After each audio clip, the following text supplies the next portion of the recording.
एक उज्जैन। विरांश राय सिंघानिया न उज्जैन, एक बड़े से विला में जो कम से कम 20 एकड़ की जमीन पर बना हुआ था। हर तरफ हरियाली और एक बड़ा सा गार्डन था। विला बेहद ही सुंदर लग रहा था।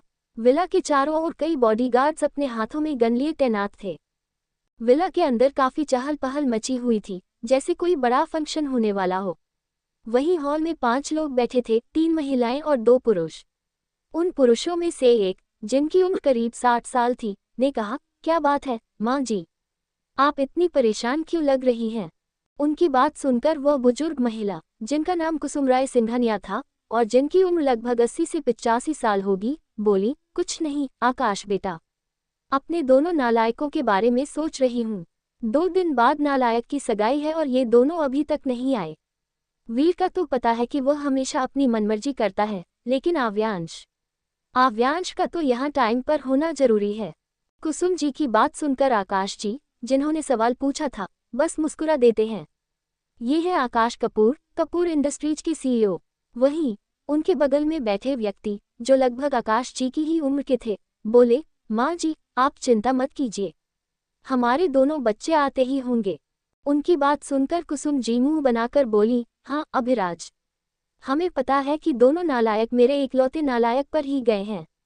कुसुम जी की बात सुनकर अभिराज जी अपना मुंह खोले, बस अपनी माँ को ही देखते रह गए। वहीं बाकी सभी जोर जोर से हंसने लगे। अब बात करते हैं उन 2 महिलाओं की, जो कुसुम जी के बगल में बैठी थी। कुसुम जी के बाईं तरफ बैठी महिला, जिनकी उम्र लगभग 50 से 55 साल होगी, दिखने में बेहद सुंदर थी। ये है सुनैना राय सिंघानिया, कुसुम जी की बहू और अभिराज जी की पत्नी। कुसुम जी के दाईं तरफ बैठी महिला, जो सुनैना जी की ही उम्र की थी और उन्हीं की तरह बेहद सुंदर थी, ये है अंजलि कपूर, आकाश कपूर की पत्नी। ये दोनों परिवार अपने बच्चों की शादी के लिए यहाँ आए थे। अभिराज जी और आकाश जी बचपन के बहुत अच्छे दोस्त थे और अपनी दोस्ती को रिश्तेदारी में बदलना चाहते थे। इसलिए आकाश जी की बड़ी बेटी की शादी अभिराज जी के छोटे बेटे से कराई जा रही थी।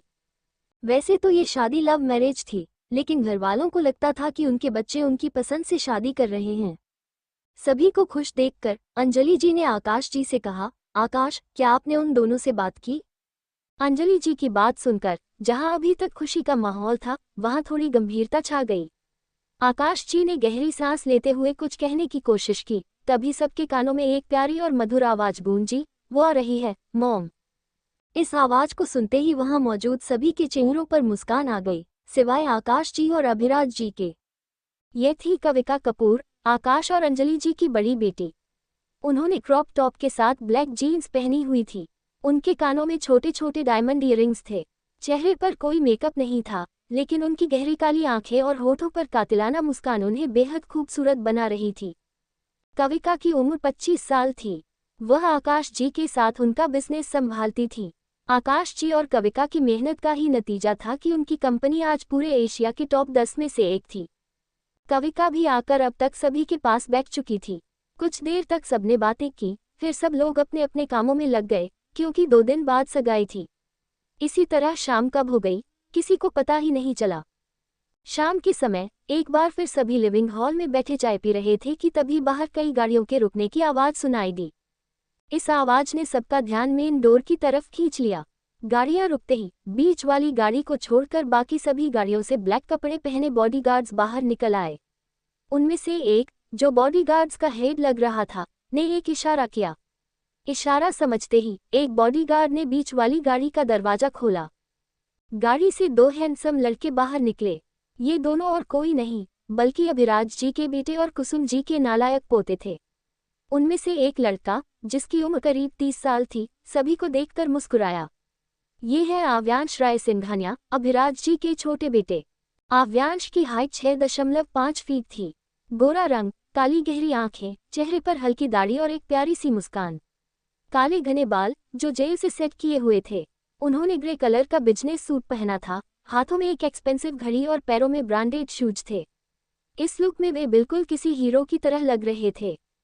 आव्यांश सीधा आकर सब बड़े बुजुर्गों के पैर छूकर आशीर्वाद लेने लगा। आव्यांश के पीछे खड़ा दूसरा लड़का, जिसकी उम्र करीब 32 साल थी, अपनी खतरनाक और दमदार आभा से माहौल को थोड़ा गर्म कर रहा था। ये और कोई नहीं, बल्कि अभिराज जी का बड़ा बेटा विरांश राय सिंघानिया था। वीरांश दिखने में बेहद हैंडसम था। उसकी हाइट 6.6 फीट थी, गोरा रंग, काली गहरी आंखें। जो भी उसकी आंखों में एक बार देखता, उसके पसीने छूट जाते। चेहरे पर हल्की दाढ़ी, बाल जेल से सेट किए हुए, चेहरे पर कोई भाव नहीं। उसने ब्लैक कलर का बिजनेस सूट पहना था, हाथों में एक एक्सपेंसिव घड़ी और पैरों में ब्रांडेड शूज। इस लुक में वह कमाल लग रहा था। वीरांश आगे आकर अपनी दादी से गले मिलता है और बिना किसी से बात किए सीधे अंदर की तरफ निकल जाता है। उसकी इस हरकत पर सभी का मुंह बन जाता है। थोड़ी देर बाद सभी फिर से लिविंग हॉल में बैठकर बातें करने लगते हैं। कुछ समय बाद आकाश जी वीरांश और आव्यांश से फ्रेश होने के लिए अपने अपने रूम में जाने को कहते हैं। यह विला 4 मंजिला था। तीसरी मंजिल पर आव्यांश का रूम था और चौथी मंजिल पर सिर्फ 2 रूम थे, एक वीरांश का और दूसरा जिसका था वह बाद में पता चलेगा।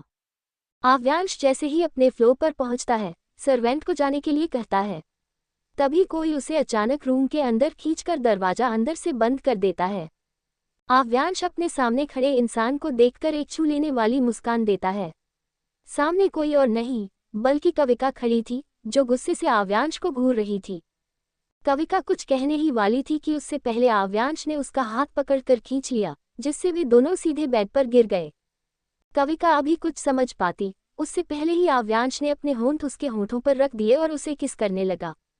उज्जैन, रात का वक्त, रात के 8 बाज रहे थे और सभी लोग डिनर करके वही लिविंग हॉल में बैठे बातें कर रहे थे।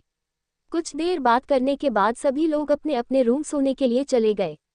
आव्यांश जैसे ही अपने रूम में पहुंचा कि तभी उसका फोन रिंग करने लगा, जिस पर फ्लैश हो रहे नाम को देखकर उसका मुंह ही बन गया। आव्यांश ने बेमन से अपना फोन उठाया कि तभी दूसरी तरफ से एक भारी भरकम आवाज सुनाई दी, आव्यांश टेरेस पर मिलो।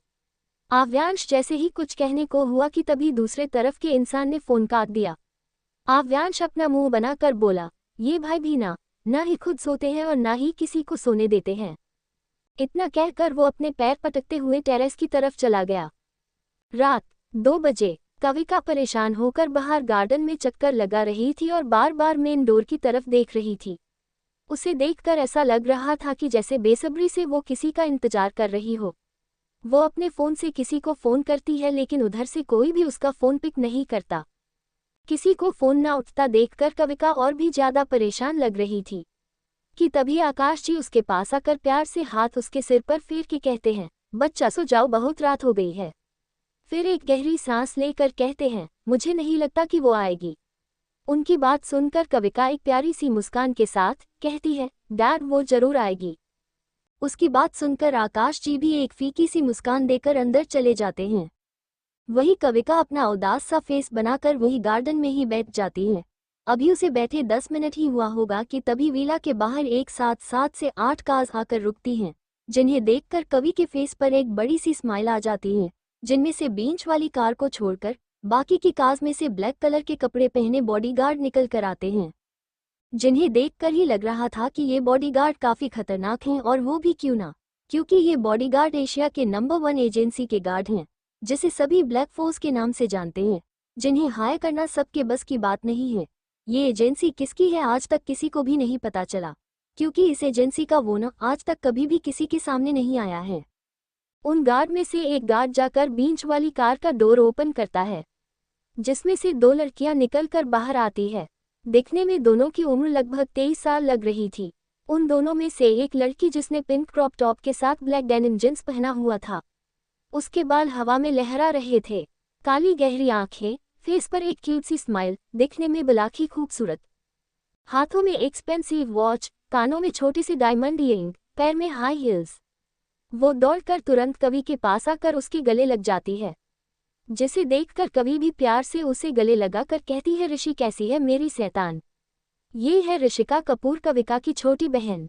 वो कवि की बात सुनकर अपना मासूम सा फेस बनाकर कहती है, क्या दीदू, मैं थोड़ी ना शैतान हूँ। फिर धीरे से कवि के कान में कहती है, शैतान तो वो है जो मेरे पीछे आ रही है, वो भी खून पीने वाली। कवि जब ऋषि की बात सुनती है तो जोर से हंस देती है।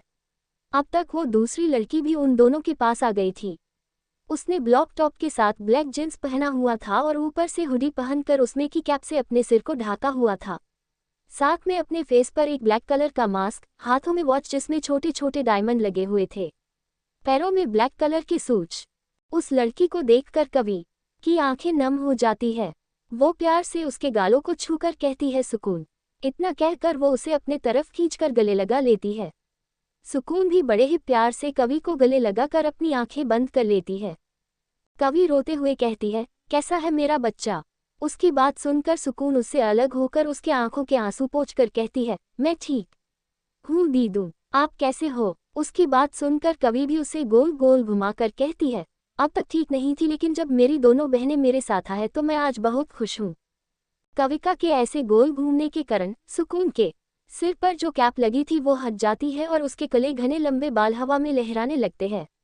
वही 4 जोड़ी आंखें और भी थी जो ये सारा नजारा देख रही थी, जो कोई और नहीं बल्कि आव्यांश और वीरांश थे, जो कि काफी देर से टेरेस पर ही खड़े थे।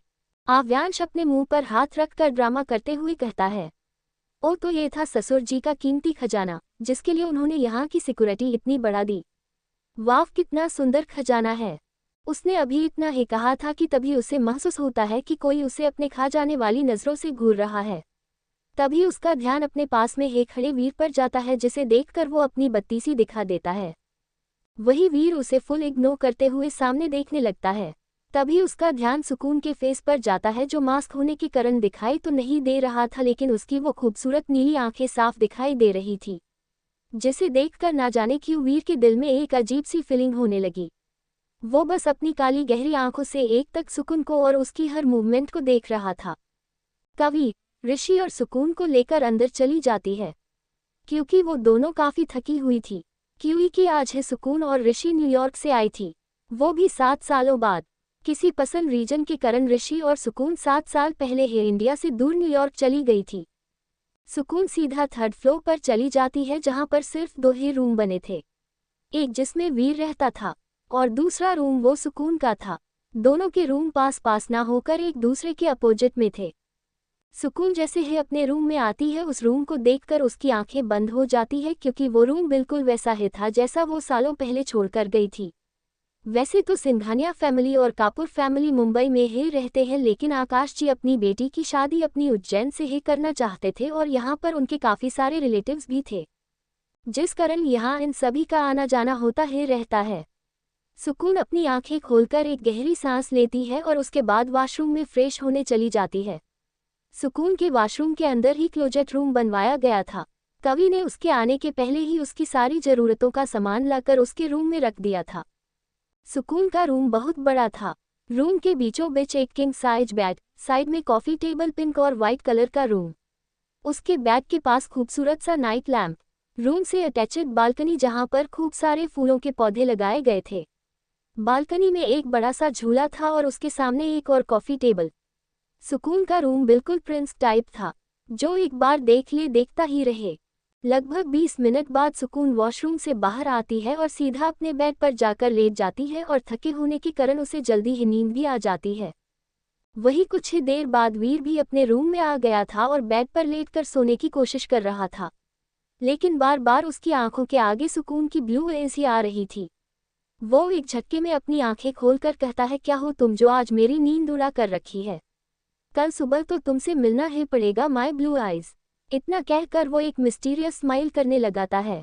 इस समय उसके दिमाग में क्या चल रहा था ये तो सिर्फ उसे ही पता था। उसके बाद वो वापस से अपने बेड पर लेट जाता है। कुछ ही देर में उसकी भी आंखें लग जाती हैं और वो सो जाता है। अगली सुबह वीर का रूम। वीर की सुबह जल्दी उठने की आदत थी। वो हमेशा ही सुबह 5 बजे उठ जाता था।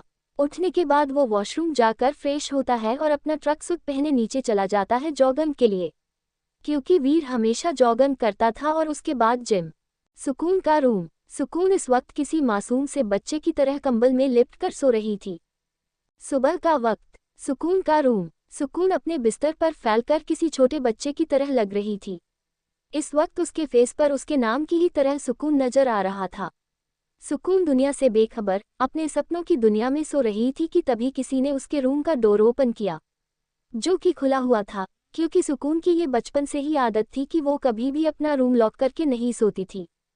वही वो शख्स जब सुकून को सोता हुआ देखता है तो उसे देखकर मुस्कुराते हुए उसके पास चला आता है और प्यार से उसके सिर पर हाथ फेरकर उसे उठाते हुए कहता है, बच्चा उठना, सुबह हो गई, देख सब तेरा वेट कर रहे हैं।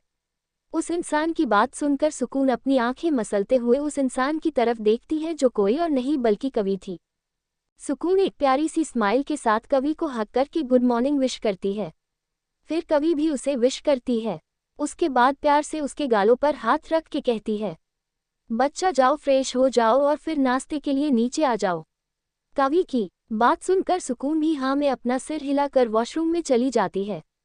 वहीं नीचे सभी लोग बैठे सुकून और वीर का ही इंतजार कर रहे थे। अब तक सभी को पता चल गया था कि सुकून और ऋषि दोनों ही आ गए हैं, क्योंकि ऋषि ने सुबह 6 बजे ही सभी को उठा दिया था, क्योंकि उसे सबसे मिलना जो था। आज घर का माहौल ही कुछ अलग था। वही सुकून भी अब तक फ्रेश हो गई थी। मिरर के सामने अपना बाल बना रही थी। आज उसने पिंक कलर का फुल स्लीव्स टॉप पहना हुआ था, साथ में ब्लैक जीन्स और ब्लैक ओवरकोट। अपने बालों का मैसी बन बनाया हुआ था, होठों पर हल्का सा लिप बाम और कानों में छोटे से ईयरिंग, हाथों में वॉच और पैरों में हील वाले बूट। वो एक हाथ में अपना मास्क लेती है और दूसरे हाथ में अपना फ़ोन। वो अपना सारा ध्यान अपने फ़ोन में किए अपने रूम से बाहर निकलकर नीचे की तरफ जा ही रही थी कि तभी वो अचानक किसी से टकरा जाती है। ऐस किसी से अचानक टकराने के कारण सुकून संभाल नहीं पाती और उस इंसान के ऊपर गिर जाती है। वही वो इंसान भी अपने फ़ोन में बिजी होने के कारण वो ही सुकून को सामने से आता हुआ नहीं देख पाता, जिस कारण उसका भी बैलेंस बिगड़ जाता है। सुकून ने ऐसे अचानक गिरने के कारण अपनी आंखें बंद कर ली थी और बिना सामने वाले को देखे ही सुकून बेहद ही गुस्से से उसके ऊपर से उठकर अपनी आंखें खोलती है, जो कि गुस्से के कारण बेहद ही लाल हो गई थी। वो जैसे ही अपने सामने वाले इंसान को देखती है उसका गुस्सा कंट्रोल के बाहर चला जाता है और वो फट पड़ती है।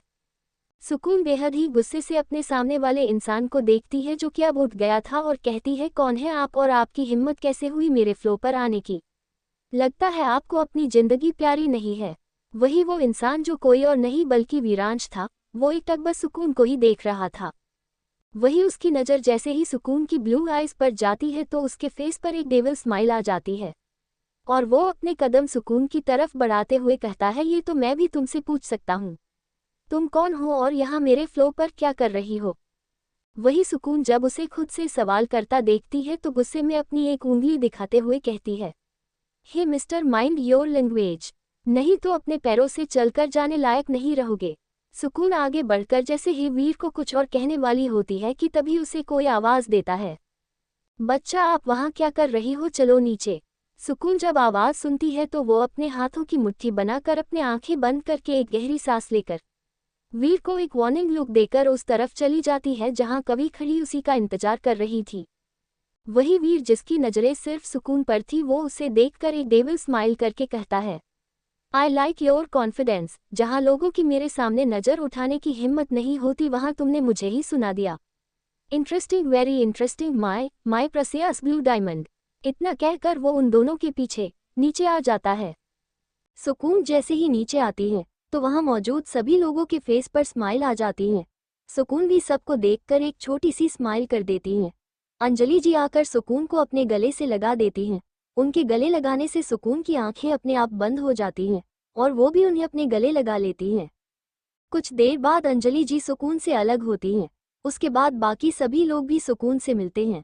आव्यांश सुकून के आगे आकर अपना हाथ आगे करके कहता है, हे आई एम आव्यांश रे सिंघानिया। सुकून एक नज़र उसे देखकर वो भी अपना हाथ आगे करके फॉर्मेलिटी के लिए कहती है, हेलो आई एम सुकून कपूर। वही सुकून एक नज़र आव्यांश को देखकर फिर एक नज़र कवि को देखती है और एक डेविल स्माइल करती है जैसे कह रही हो कि क्या आपको यही नमूना मिला है। वही जब कवि उसकी स्माइल का मतलब समझती है तो वो घूर कर सुकून की तरफ देखती है। वही कोई और भी था जो सुकून की सभी हरकतों को नोटिस कर रहा था, जो कोई और नहीं बल्कि वीर था।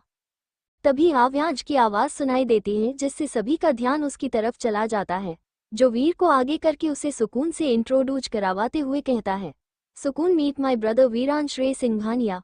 वही वीर भी अपना हाथ आगे कर देता है। सुकून एक नज़र उसे देखती है और फिर उसके हाथ को फिर एक गहरी सांस लेकर सुकून भी अपना हाथ आगे करके शेक हैंड करती है। ऐसे ही सभी लोग सुकून से मिलने के बाद वहीं लिविंग हॉल में बैठे बातें करने लगते हैं। कुछ देर बाद एक सर्वेंट अंजलि जी के पास आता है और अपना सिर झुका कर कहता है, मैम नाश्ता तैयार है। उस सर्वेंट की बात सुनने के बाद अंजलि जी सभी को नाश्ता करने के लिए कहती हैं। उनकी बात सुनकर सभी लोग डाइनिंग टेबल पर आ जाते हैं। उन सभी के बैठने के बाद 6 से 7 सर्वेंट आकर उन सभी को नाश्ता सर्व करते हैं। सभी लोग एक दूसरे से बातें करने में लगे थे। वही सुकून का ध्यान सिर्फ अपने फोन पर था और वीर का ध्यान सिर्फ सुकून और उसकी हरकतों पर था। कुछ ही मिनट में सर्वेंट सभी को नाश्ता सर्व कर देते हैं। सुकून एक नज़र अपने सामने नाश्ते से सजी थाली को देखकर अपनी आंखें बंद कर लेती हैं। सभी लोग अपना अपना नाश्ता करने लगे थे। किसी का भी ध्यान इस वक्त सुकून पर नहीं था। वही सुकून अपनी आंखें खोलकर वही थाली के बगल में चम्मच से नॉक नॉक करने लगती हैं और दूसरे हाथ की मुट्ठी कस लेती हैं। कभी जैसे ही सब्जी को पराठे में लगाकर पहला निवाला खाती है कि तभी उसकी आंखें बड़ी बड़ी हो जाती हैं। वो खाते ही रुक जाती हैं। उसे देखकर ऐसा लग रहा था कि जैसे अचानक से उसे कुछ याद आ गया हो। कभी अपना निवाला चबाकर तुरंत सुकून को देखती है जिसने अपनी आंखें बंद करके रखी हुई थी और अपने एक हाथ की मुट्ठी बना रखी थी। कभी उसे देखकर तुरंत रामू काका को आवाज लगाती है। उसकी आवाज सुनकर सभी का ध्यान कवि की तरफ चला जाता है। वही रामू काका जैसे ही कवि की आवाज सुनते हैं वो दौड़कर किचन से बाहर आते हैं और कहते हैं, क्या हुआ बिटिया, आपको कुछ चाहिए? उनकी बात सुनकर कवि सुकून की तरफ इशारा करके कहती है, काका आपको पता है ना कि सुकून को कोरिएंडर बिल्कुल भी नहीं पसंद। उसकी बात सुनकर रामू काका के माथे से पसीना झलकने लगता है और वो अपनी डरी हुई आवाज में कहते हैं, सुकून बिटिया हमें माफ कर दो। आप कई सालों बाद यहाँ आए हैं, इसलिए जो यहाँ नए हैं उन्हें आपकी पसंद नहीं पता है। इतना कहकर वो सुकून की प्लेट लेकर किचन में चले जाते हैं। उनके जाने के बाद कवि अपनी आंखें छोटी करके सुकून की तरफ देखती है। वही सुकून कवि को अपनी तरफ देखता पाकर चिढ़ते हुए कहती है, क्या आप मुझे ऐसे क्यों देख रही हो? उसकी बात सुन कवि चिढ़ते हुए कहती है, तेरे पास मुंह नहीं है, तू बोल नहीं सकती कि तुझे दूसरा नाश्ता ला कर दे? कवि की बात सुनकर सुकून एक डेविल स्माइल के साथ कहती है, दीदू आप ही ने कहा था कि नीचे शांति से बैठकर नाश्ता करना और अपना मुंह सिर्फ खाने के लिए खोलना, इसीलिए मैंने आपकी बात मानी और कुछ नहीं कहा। और वैसे भी अगर मैं अपने तरीके से बताती तो यहाँ पर वो किसी को पसंद नहीं आता। इतना कहकर वो कवि को एक और डेविल स्माइल करके अपनी एक आई विंक कर देती हैं। अब तक रामू काका सुकून के लिए दूसरी प्लेट भी ले आए थे। वैसे सुकून ने अपनी बात बोली तो बहुत धीरे से, लेकिन उसकी बातें वहीं बैठे 3 लोगों को काफी अच्छे से सुनाई दे दी थी, जो कोई और नहीं आव्यांश, ऋषि और वीरांश थे। आव्यांश कवि के सामने वाली चेयर पर बैठा था और वीर सुकून के सामने वाली चेयर पर। वही ऋषि सुकून के बगल में बैठी थी, इसलिए उसकी बात उन तीनों के अलावा किसी और ने नहीं सुनी। वही आव्यांश अपने मन में सुकून को देखकर कहता है, क्या लड़की है, मुझे तो इसके अंदर अपने मॉन्स्टर भाई की झलक दिख रही है। वही वीर अपनी इंटेंस नजरों से सुकून को ही देख रहा था। ऐसे कि सभी का नाश्ता भी खत्म हो जाता है। सभी लोग अपना नाश्ता करके वही लिविंग हॉल में आकर बैठ जाते हैं। सुकून एक नज़र सबको देखकर अपने रूम की तरफ चली जाती है। सुकून 20 मिनट बाद रेडी होकर नीचे आती है तो सभी लोग उसकी तरफ देखने लगते हैं। सुकून ने व्हाइट टॉप के साथ ब्लैक जीन्स और उसके ऊपर ब्लैक हुडी जिसमें एक कैप भी लगी थी, जो उसके लगा रखी थी, जिस कारण उसके बाल इस वक्त नहीं दिखाई दे रहे थे। वो अपने फेस पर मास्क लगाते हुए बिना किसी पर ध्यान दिए बाहर की तरफ जाने लगती है कि तभी सभी के कानों में आकाश जी की आवाज़ सुनाई देती है, जो अंजलि जी की तरफ देखकर कहते हैं, अंजलि घर में मौजूद सभी से कह दो कि आज शाम 5 बजे काली माँ के मंदिर में पूजा है, तो वहाँ सभी का होना जरूरी है। उनकी बात सुनकर सभी समझ जाते हैं कि आकाश जी ये किसे सुना रहे हैं, जिस कारण सभी का ध्यान अपने आप ही सुकून की तरफ चला जाता है। सुकून बिना किसी की तरफ देखे सीधा बाहर की तरफ निकल जाती है। वही उसको जाता देखकर आकाश जी गुस्से से अभिराज जी की तरफ देखते हुए कहते हैं, देखा अभी तूने, ये कितनी बिगड़ गई है, इसे किसी से कोई मतलब नहीं है, जब देखो तब बस अपने मन की ही करनी होती है। वही अंजलि जी अपनी नम आंखों से सुकून को जाता देखकर धीरे से कहती है, आप गलत हो आकाश, उसे सबसे फर्क पड़ता है सिवाय आपके। इतना कहकर वो किचन की तरफ चली जाती है। वही उनके पीछे वीर की मोम भी चली जाती है। वही वीर जिसने अंजलि जी की सारी बात सुन ली थी वो किसी सोच में गुम हो जाता है कि तभी अभिराज जी कहते हैं, आकाश क्यों चिंता करता है, अभी बच्ची है वो। इनकी बात सुनकर आकाश जी कहते हैं, बच्ची नहीं है वो, 23 की हो गई है। इतना कहकर वो अपने रूम में चले जाते हैं। ऐसे ही शाम भी हो जाती है और सभी लोग मंदिर भी चले जाते हैं। मंदिर में इस वक्त सभी लोग मौजूद थे, सिर्फ सुकून को छोड़कर। वही 2 लोगों की आंखें इस वक्त सिर्फ एक ही इंसान को ढूंढ रही थी, जो कोई और नहीं बल्कि आकाश जी और वीरांश था, जो अपनी इंटेंस नज़रों से सिर्फ सुकून को ढूंढ रहा था, लेकिन सुकून नहीं आती। ऐसे ही पूजा भी हो जाती है और सभी लोग विला के लिए निकल जाते हैं। वही वीर इस वक्त अपनी कार खुद ड्राइव कर रहा था। इस वक्त उसकी आंखों में बेहिसाब गुस्सा था। उसे सुकून पर बहुत गुस्सा आ रहा था कि वो मंदिर क्यों नहीं आई, और उसे गुस्सा क्यों आ रहा था ये तो उसे भी समझ में नहीं आ रहा था। कुछ ही देर में सभी लोग विला पहुंच जाते हैं। कुछ देर वही लिविंग हॉल में बैठने के बाद सभी लोग अपने रूम में फ्रेश होने के लिए चले जाते हैं।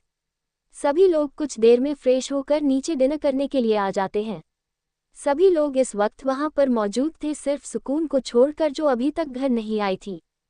उज्जैन, रात का वक्त। सभी लोग डिनर करके वही लिविंग हॉल में बैठे बातें कर रहे थे। सुकून अभी तक घर नहीं आई थी। आकाश जी ऋषि की तरफ देखकर कहते हैं, ऋषि बेटा, क्या हम जान सकते हैं कि सुकून अभी तक घर क्यों नहीं आए और वो कहाँ है? आकाश जी की बात सुन के ऋषि जैसे ही कुछ कहने को होती है कि तभी वहां पर कई सारी गाड़ियों के रुकने की आवाज सुनाई देती है, जिसे सुनकर ऋषि अपना मुंह बनाकर कहती है, आ गई डैड सुकून। फिर धीरे से खुद से ही कहती है, शैतान का नाम लिया, शैतान हाजिर। वही उसी के बगल में बैठा आव्यांश उसकी बात सुनकर हंसने लगता है। उसे ऐसे हंसता देखकर ऋषि उसका हाथ पकड़ के धीरे से कहती है, क्या जीजू मरवाना चाहते हो क्या आप मुझे? वही उसकी बात सुनकर आव्यांश में अपनी गर्दन हिला देता है।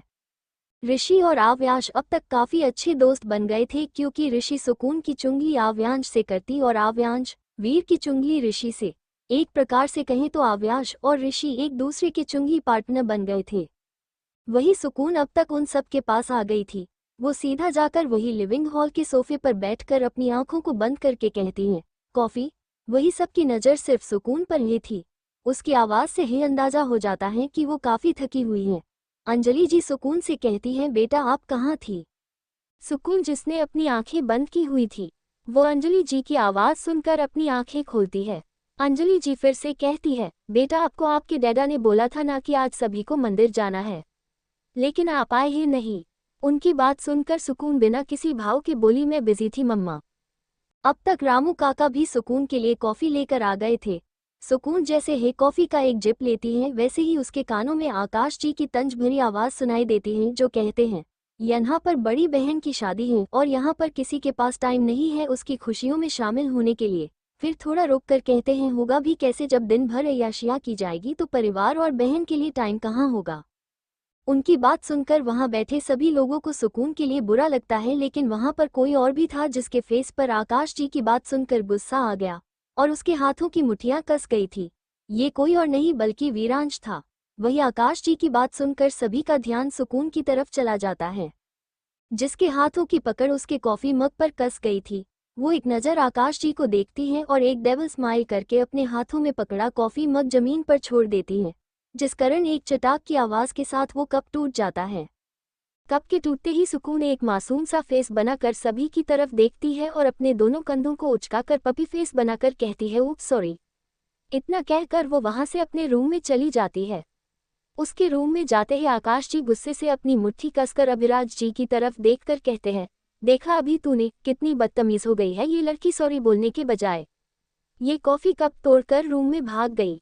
उनकी बात सुनकर अभिराज जी आकाश जी के मजे लेते हुए कहते हैं, चलो कोई नहीं यार, कोई तो है जिसकी जुबान तेरे सामने चलती है, और चले भी क्यों ना है तो तेरी ही बेटी। इतना कहकर अभिराज जी हंसने लगते हैं और उनकी बात सुनकर वहां मौजूद बाकी सब भी। अब तक जो माहौल खराब तनाव भरा हो गया था वो अब हंसी मजाक में बदल गया। कुछ और बातें करने के बाद सभी लोग अपने अपने रूम में चले जाते हैं। वही सुकून रात के 11 बजे अपने रूम से बाहर निकलकर नीचे लिविंग हॉल में आकर बैठ जाती है। उसके हाथों में उसका लैपटॉप था। दरअसल सुकून को अक्सर नींद नहीं आती थी, तो वो रात भर अपना काम करती थी। वो जैसे ही लिविंग हॉल में आती है तो रामू काका उसके पास आकर कहते हैं, बिटिया आपको कुछ चाहिए? उनकी बात सुनकर सुकून कहती है, जी काका, एक कप कॉफ़ी। उसकी बात सुनकर रामू हाँ में अपना सिर हिलाकर किचन की तरफ चले जाते हैं। 10 मिनट बाद रामू काका अपने हाथों में एक कप कॉफ़ी लेकर आते हैं। वो सुकून को कॉफ़ी देकर जाने लगते हैं कि तभी सुकून उन्हें रोककर कहती है, काका वो लेडी क्यों रो रही थी? उसकी बात सुनकर काका कहते हैं, बिटिया उसका नाम सोना है। उसके 5 साल के बेटे के दिल में छेद है। उसके पति की भी मौत हो गई है। डॉक्टर ने कहा है कि अगर उसका जल्दी से इलाज नहीं हुआ तो वो भी मर सकता है। उसके पास इतने पैसे नहीं हैं कि वो अपने बेटे का इलाज करा सके। काका की बात सुनकर सुकून उन्हें एक कार्ड देकर कहती है, आप उन्हें ये दे देना, उनके बेटे का इलाज हो जाएगा। और हाँ, किसी से कहिएगा मत कि ये कार्ड मैंने उन्हें दिया है। रामू काका सुकून को देखकर थोड़ा सा स्माइल कर ले कहते हैं, बिटिया आप अभी भी बिल्कुल वैसे ही हैं हमारी छोटी सी सुकून। उनकी बात सुनकर सुकून बिना किसी भाव के कहती है, काका आपकी सुकून बदल गई है, वो अब पहले जैसे नहीं है। फिर एक गहरी सांस लेकर कहती है, काका रात बहुत हो गई है, आप सो जाओ, किसी और को मेरे लिए कॉफ़ी बनाने को कह दीजिए। उसकी बात सुनकर रामू अपना सिर हिलाकर चले जाते हैं। वही कोई था जो ये सब अपनी काली गहरी आंखों से देख रहा था। ये कोई और नहीं बल्कि वीर था, जो वही अपने रूम के बाहर से ही ये सब देख रहा था। उसे भी नींद नहीं आ रही थी, इसलिए वो गार्डन में जाने वाला था कि तभी उसे सुकून दिखाई देती है, तो वो वही रूम के बाहर ही खड़ा हो जाता है। ऐसे ही वो वही खड़ा सुकून को घंटों तक देखता रहता है और सुकून इस बात से बेखबर अपने काम में लगी रहती है। ऐसे ही दोनों को ही नहीं पता चलता कि रात से सुबह कब हो गई। सुकून को जब एहसास होता है कि सुबह हो गई है तो वो अपने रूम में चली जाती है। उसके बाद वीर भी किसी गहरी सोच में गुम अपने रूम में चला जाता है। आज सभी लोग जल्दी ही उठ गए थे क्योंकि आज शाम को ही कवि और आव्यांश की सगाई थी। सभी लोग नाश्ते के लिए डाइनिंग एरिया में बैठे थे, लेकिन वहां पर कोई था जिसकी नजरें बार बार सीढ़ियों की तरफ जा रही थी। ये कोई और नहीं वीरांश था जो सुकून को देख रहा था, क्योंकि सुकून अभी तक नाश्ते के लिए नहीं आई थी।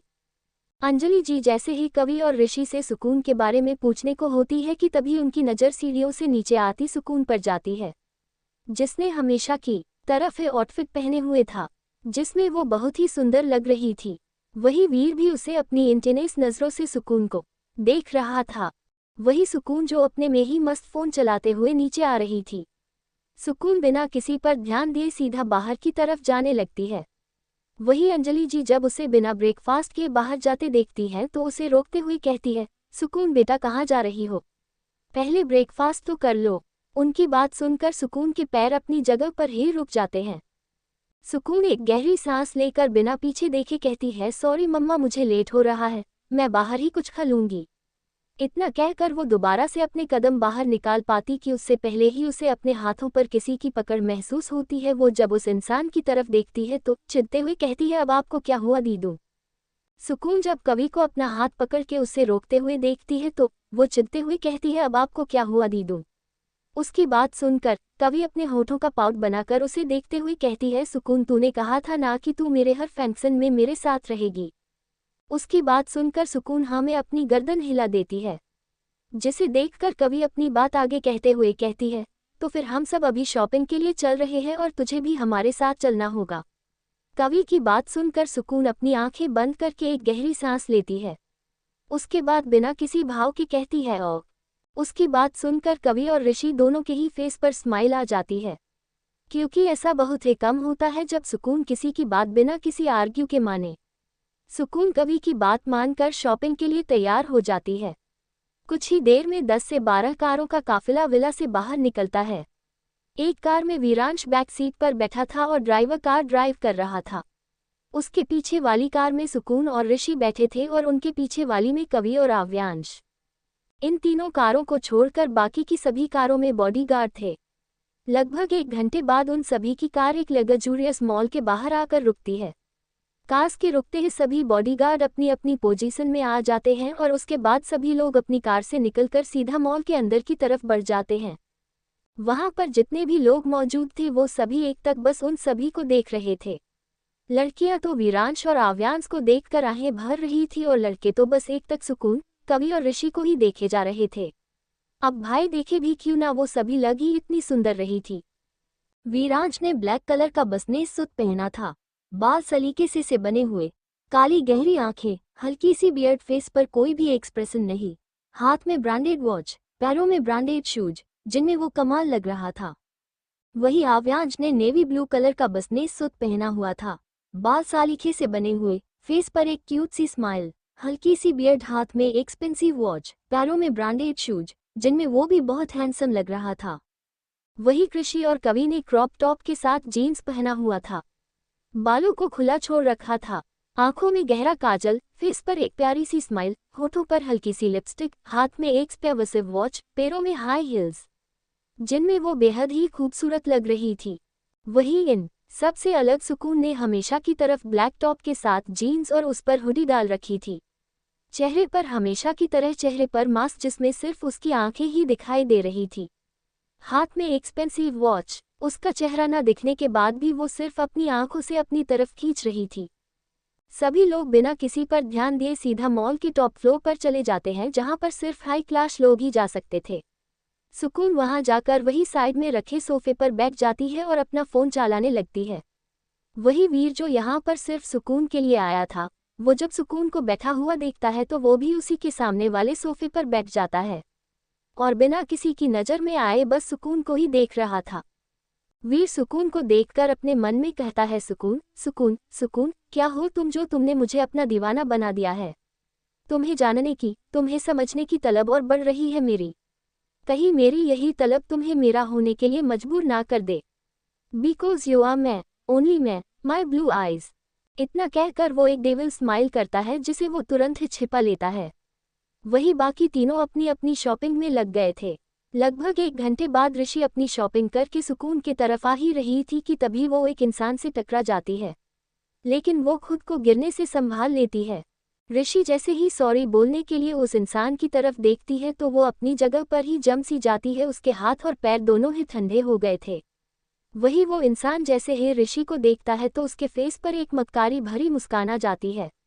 वही सुकून जब ऋषि को ऐसे डरता हुआ देखती है तो गुस्से से अपने हाथों की मुट्ठियां कस लेती है। वो गुस्से में उठकर उस तरफ जाती है जहां पर अभी ऋषि थी। वही वीर जो सुकून को ही देख रहा था वो सुकून के बदले एक्सप्रेशन को नोटिस कर लेता है और उस तरफ अपनी नज़र कर लेता है जहां पर अभी सुकून जा रही थी। वही वो इंसान जो ऋषि से टकराया था वो अपने हाथ आगे बढ़ाकर जैसे ही ऋषि को छूने वाला होता है कि कोई आकर उसका हाथ पकड़ के उसके गालों पर एक थप्पड़ जड़ देता है। ये थप्पड़ कोई और नहीं बल्कि सुकून ने ही मारा था। वही वो इंसान गुस्से में सुकून की तरफ देखकर कहता है, तेरी हिम्मत कैसे हुई मुझे थप्पड़ मारने की। उसकी बात सुनकर सुकून एक डेविल स्माइल करके एक थप्पड़ और जड़ देती है और मासूम सी शक्ल बनाकर कहती है, ऐसे। वही वो इंसान सुकून की इस हरकत पर बेहद ही गुस्से से उसे घूर रहा था और ऋषि अपनी आंखों में आंसू लिए सुकून के पीछे उसका हाथ पकड़े किसी छोटे बच्चे की तरफ खड़ी थी। वही वीर सुकून की इस हरकत को देखकर वही अपनी जगह पर ही अपने दोनों हाथ अपनी पॉकेट में डाले खड़ा था। वो देखना चाहता था कि अब सुकून क्या करती है। अब तक कवि और आव्यांश भी वहां पर आ गए थे। वही वो इंसान जिसे सुकून के थप्पड़ मारा था, उसके और भी साथी वहां पर आ गए थे। वो इंसान गुस्से में जैसे ही सुकून के ऊपर हाथ उठाने को होता है कि कवि तुरंत ही उसकी तरफ बढ़ने लगती है, जिसे देखकर सुकून ना में अपना सिर हिला देती है। वो थप्पड़ सुकून को लगता उससे पहले ही किसी ने उसके हाथों को हवा में ही पकड़ लिया था, जिसे देखकर सुकून के फेस पर एक छोटी सी स्माइल आ जाती है जिसे वो तुरंत ही छिपा लेती है। वही कोई था जिसने उसकी स्माइल को देख लिया था और उसे देखकर एक डेविल स्माइल कर देता है। वो कोई और नहीं वीर था। वही वो इंसान अपने हाथों को हवा में देखकर सुकून की तरफ देखता है जिसने अपने दोनों हाथों को अपनी पॉकेट में डाल रखा था। वो अपना दूसरा हाथ जैसे ही दोबारा से सुकून के ऊपर उठाने के लिए जैसे ही बढ़ता है कि उसका दूसरा हाथ भी हवा में ही अटक जाता है, तभी उसका ध्यान सुकून के पीछे खड़ी ऋषि पर जाता है जिसने उसके दोनों हाथों को कस के पकड़ रखे थे। ऋषि उस इंसान की तरफ देखकर कहती है, सोचना भी मत मिस्टर, नहीं तो तुम्हारे हाथ तुम्हारी बॉडी से अलग होंगे। इतना कहकर वो अपनी आंसू भारी आंखों से जो इस वक्त खून की तरह लाल हो गई थी, उन्हीं से उस इंसान को देखती है। वही सुकून को देखकर तो ऐसा ही लग रहा था कि ऐसा होगा, सुकून को पहले से ही पता था। सुकून बिना किसी एक्सप्रेशन के अपने सामने खड़े इंसान को देखती है। तभी वहां पर 5 से 6 लोग आ जाते हैं, जिन्हें देख कवि जैसे ही अपने गार्ड्स को बुलाने वाली होती हैं को तभी सुकून उसे अपनी आंखों से कुछ इशारा करती है, जिसे देख लर कवि ना में अपनी गर्दन हिला देती है। लेकिन तभी सुकून अपनी आंखों से उसे इशारा करती है जैसे कह रही हो कि सब ठीक होगा। वही उनमें से एक लड़का जैसे ही सुकून को मारने वाला होता है कि तभी उसकी चीख पूरे मॉल में गूंज जाती है, क्योंकि ऋषि के उसके पेट पर एक जोरदार पंच किया था, जिस कारण वो दूर जाकर गिर गया था। वही सुकून ऋषि को फाइट करता देखकर एक डेविल स्माइल करती है। अब तक कवि भी सुकून के पास आ गई थी। कवि सुकून को देखकर कहती है, सुकून ये तुम क्या कर रही हो, वो हमारी बहन है। उसकी बात सुनकर सुकून कवि की तरफ देखकर कहती है, इसीलिए तो मैं ये कर रही हूँ दीदू। वो जितना डरेगी लोग उसे उतना डराएंगे और मैं ऐसा नहीं होने देना चाहती। कवि सुकून की बात सुनकर एक गहरी सांस लेकर कहती है, लेकिन उसे बहुत तकलीफ हो रही है। सुकून एक नज़र ऋषि की तरफ देखकर कहती है, लेकिन आज के बाद नहीं होगी दीदू। देखो उसे, उसके चेहरे पर आपको डर नहीं बल्कि गुस्सा नजर आ रहा होगा। इतना कहकर वो एक प्यारी सी स्माइल करती है, जिसे देखकर कवि भी स्माइल कर देती है। कवि सुकून की तरफ देख कर कहती है, तू कभी नहीं सुधरेगी। वही कई और भी था जिसने उन दोनों की सारी बातें सुन ली थी और वो अपनी जुनून भरी नजरों से बस सुकून को ही देख रहा था। सुकून जैसे ही कुछ करने होती है कि तभी उसका फोन रिंग करता है, जिस पर जैक नाम फ्लैश हो रहा था, जिसे देखकर सुकून फोन पिक कर लेती है। दूसरे तरफ की बात, सॉरी दीदू, इतने दिनों बाद तो लाइफ में थोड़ा एंटरटेनमेंट मिला था। इतना कह रहा वो एक नज़र ऋषि को देखती है, जिसने लगभग अब तक सभी को धरसाई कर दिया था। फिर वो मासूम सी शकल बनाकर कहती है, बट मुझे जाना होगा। इतना कहकर वो तुरंत ही वहां से निकल जाती है। वही वीर बिना किसी भाव की सुकून को जाता देखता रहता है। अब तक सभी बॉडीगार्ड भी अंदर आ गए थे और उन सभी लोगों को वहां से लेकर चले गए थे। ऋषि उन सभी को सबक सिखाने के बाद कवि की तरफ आकर सुकून को पूछती है, तो कवि उस बताती है कि सुकून कहीं चली गई तो क्या होगा आगे। सुकून किस डर की बात कर रही थी। सुकून इतनी जल्दी में कहाँ चली गई। सुकून मॉल से कहीं चली जाती है और उसके जाने के बाकी सब भी अपनी शॉपिंग खत्म करके विला के लिए निकल जाते हैं। ऐसे ही पूरा दिन बीत जाता है। शाम का वक्त, सभी लोग तैयार होकर बाहर गार्डन एरिया में आ गए थे क्योंकि सगाई वहीं पर थी। वहां पर घर के सभी लोग मौजूद थे, घर के बच्चों को छोड़कर। अब धीरे धीरे सभी गेस्ट भी आने शुरू हो गए थे। सभी लेडीज आकर कवि और आव्याश की मां से मिलने के बाद दादी जी से मिलती हैं। वही आकाश जी और अधिराज जी अपने कुछ खास फ्रेंड्स और उनके बिजनेस पार्टनर से बातें कर रहे थे। और कुछ लोग तो यहाँ पर सिर्फ वीरांश से मिलने आए थे, क्योंकि सभी को अपना बिजनेस बढ़ाना था। बिजनेस इंडस्ट्री में वीरांश का नाम ही किसी भी बिजनेसमैन को फर्श से अर्श पर पहुंचाने की ताकत रखता है। उन्हीं में से एक जिनका नाम दीपक सहगल था। वो कहते हैं, आकाश और अभिराज जी, आखिर आपके बेटे और बेटियां कहाँ हैं। उनकी बात सुनकर जैसे ही वो दोनों कुछ कहने को होते हैं कि तभी उन सभी को एक साथ कई सारी कार के रुकने की आवाज़ सुनाई देती है, जिससे सभी का ध्यान उस तरफ चला जाता है जहां से दो बेहद हैंडसम बॉयज बड़े ही एटीट्यूड से चलकर अंदर आ रहे थे, जिन्हें देखकर वहां मौजूद सभी लड़कियों का मुंह खुला का खुला ही रह गया। वही लड़के तो उन्हें देखकर बस चल रहे थे। वो कोई और नहीं बल्कि वीरांश और उसका बेस्ट फ्रेंड देव खुराना था। वीर ने आज ब्लैक कलर का बिजनेस सूट पहना हुआ था, बालों को जेल से सेट किया हुआ, फेस पर हल्की सी बियर्ड, फेस पर कोई भाव नहीं, हाथ में एक्सपेंसिव वॉच और ब्रांडेड शूज, जिसमें वो किसी भी लड़की का प्रिंस चार्मिंग लग रहा था। वही देव ने आज नेवी ब्लू कलर का बिजनेस सूट पहना हुआ था, बाल जेल से सेट किए हुए, काली गहरी आंखें, फेस पर हल्की सी बियर्ड, उस पर उसकी वो कातिलाना स्माइल, हाथ में ब्रांडेड वॉच और पैर में ब्रांडेड शूज जिसमें वो कहर ढा रहा था। वो दोनों बड़े ही एटीट्यूड से चलकर आकाश जी और अभिराज जी के पास आते हैं। वही आकाश जी देव को देखकर एक स्माइल कर देते हैं। वही देव भी पोलाइटली उन्हें नमस्ते करता है। दरअसल देव और वीर दोनों है बचपन के फ्रेंड्स हैं और साथ है आकाश जी, अभिराज जी और देव के पिता केशव जी, तीनों ही बिजनेस पार्टनर के साथ साथ फ्रेंड्स भी थे। अभिराज जी भी देव को अपने गले से लगा लेते हैं। उसके बाद सभी लोग आपस में बात करने लगते हैं। वही कुसुम जी, सुनैना जी और अंजलि जी को देखकर कहती है, बहू जाओ और बच्चों को बुला लाऊं। उनकी बात सुनकर अंजलि जी एक सर्वेंट को बुलाकर उन्हें कहती है, जाओ और बच्चों को बुला लाओ। उनकी बात सुनकर वो सर्वेंट कवि और आव्यांश को बुलाने चला जाता है।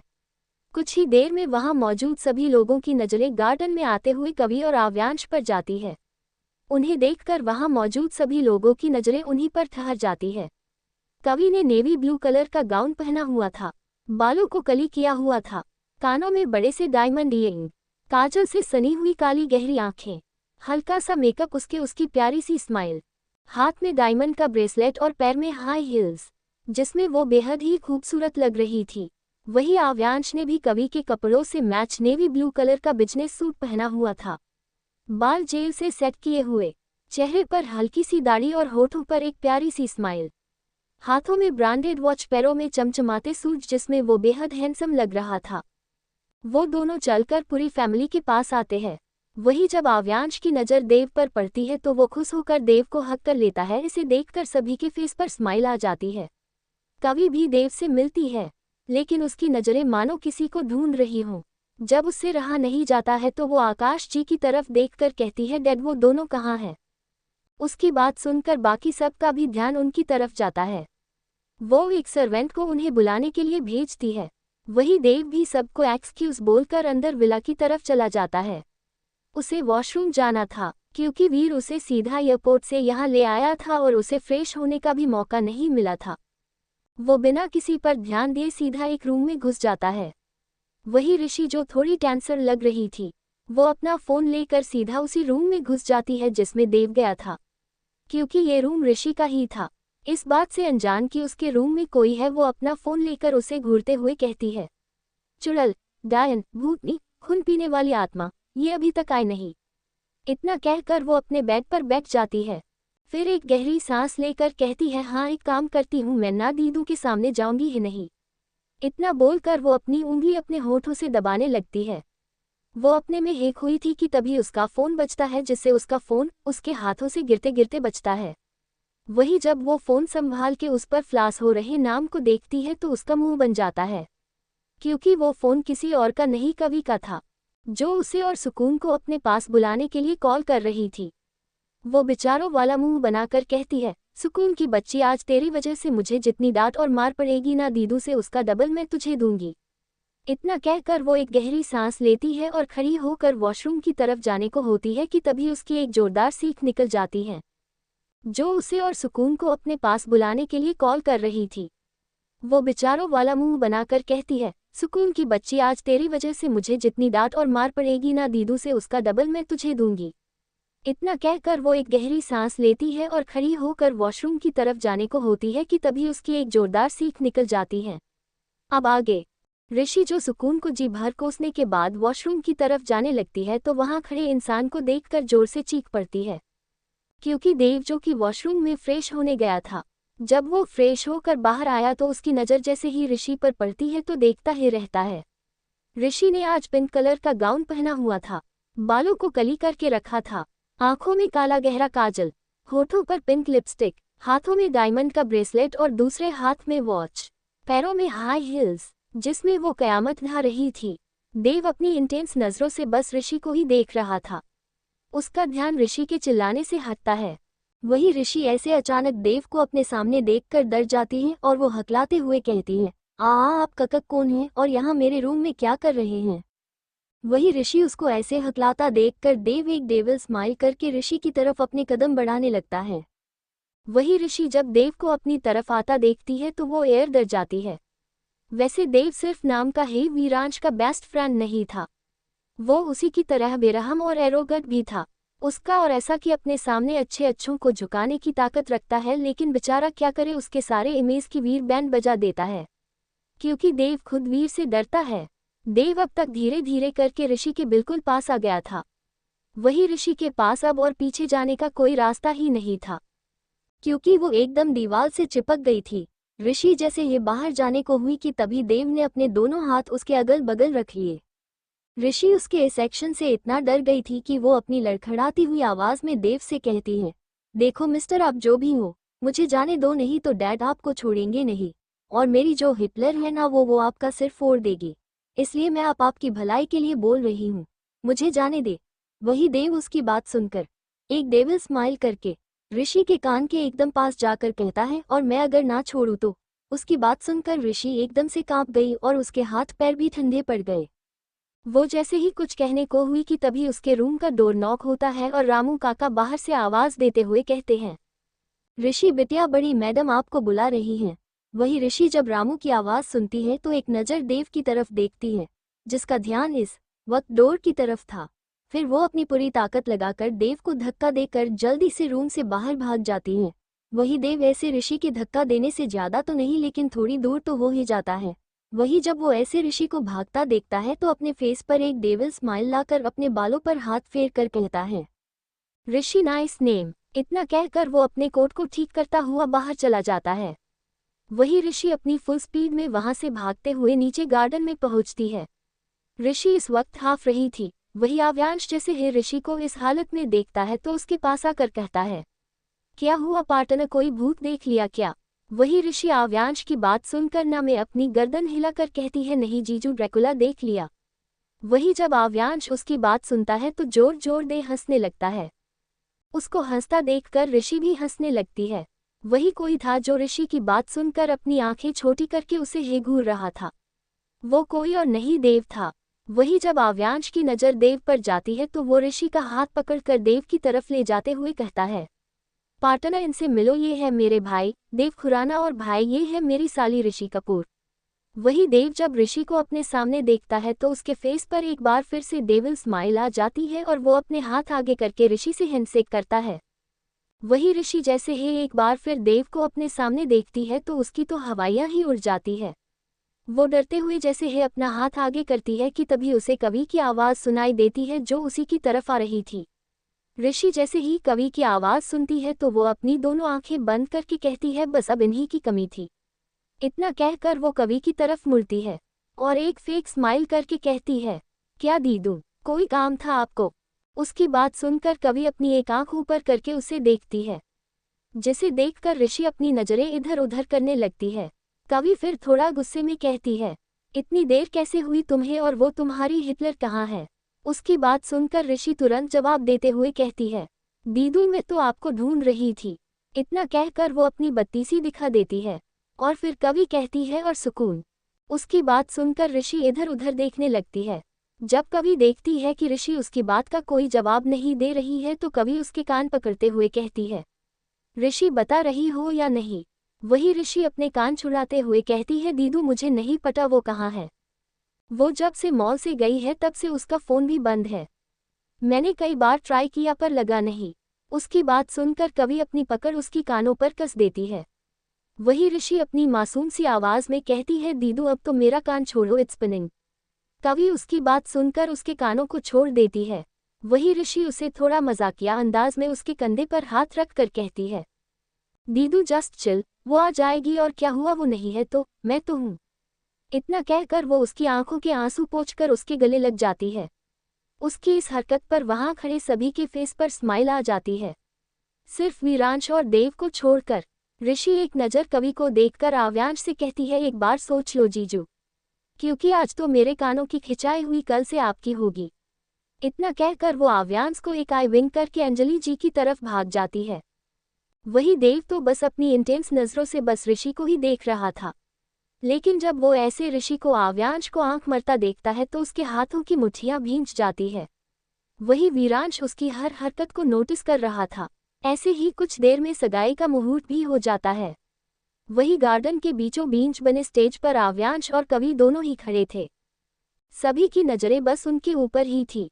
आव्यांश के प्यारी सी स्माइल के साथ कवि के हाथों को पकड़कर एक प्यारी सी रिंग पहनाता है। वही आव्यांश के बाद कवि भी आव्यांश के हाथों में रिंग पहना देती है। उन दोनों की रिंग पहनने के बाद वहां पर जोर जोर से तालियां बजाने लगती है और उन दोनों के ऊपर फूलों की बौछार होने लगती है। जहां सभी इस वक्त खुश थे तो वही ऋषि के चेहरे पर परेशानी थी। वो एक कोने में खड़ी होकर बार बार सुकून को कॉल कर रही थी, लेकिन हर बार सुकून का फ़ोन बंद आ रहा था। तभी ऋषि एक दिमाग में कुछ आता है और उसके आंखों में एक अजीब सी चमक आ जाती है और वो तुरंत ही किसी को कॉल कर देती है। 2 रिंग में ही कॉल पिक हो जाता है। ऋषि बिना सामने वाले इंसान को वक्त दिए कहती है, रीटा सुकून वहाँ है।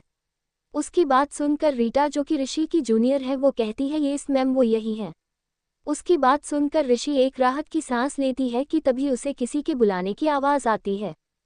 अब आगे ऋषि जैसे ही अपना फ़ोन रखती है तो उसे किसी की आवाज़ सुनाई देती है। वो जब पीछे मुड़ती है तो उसके सामने आकाश जी खड़े होते हैं।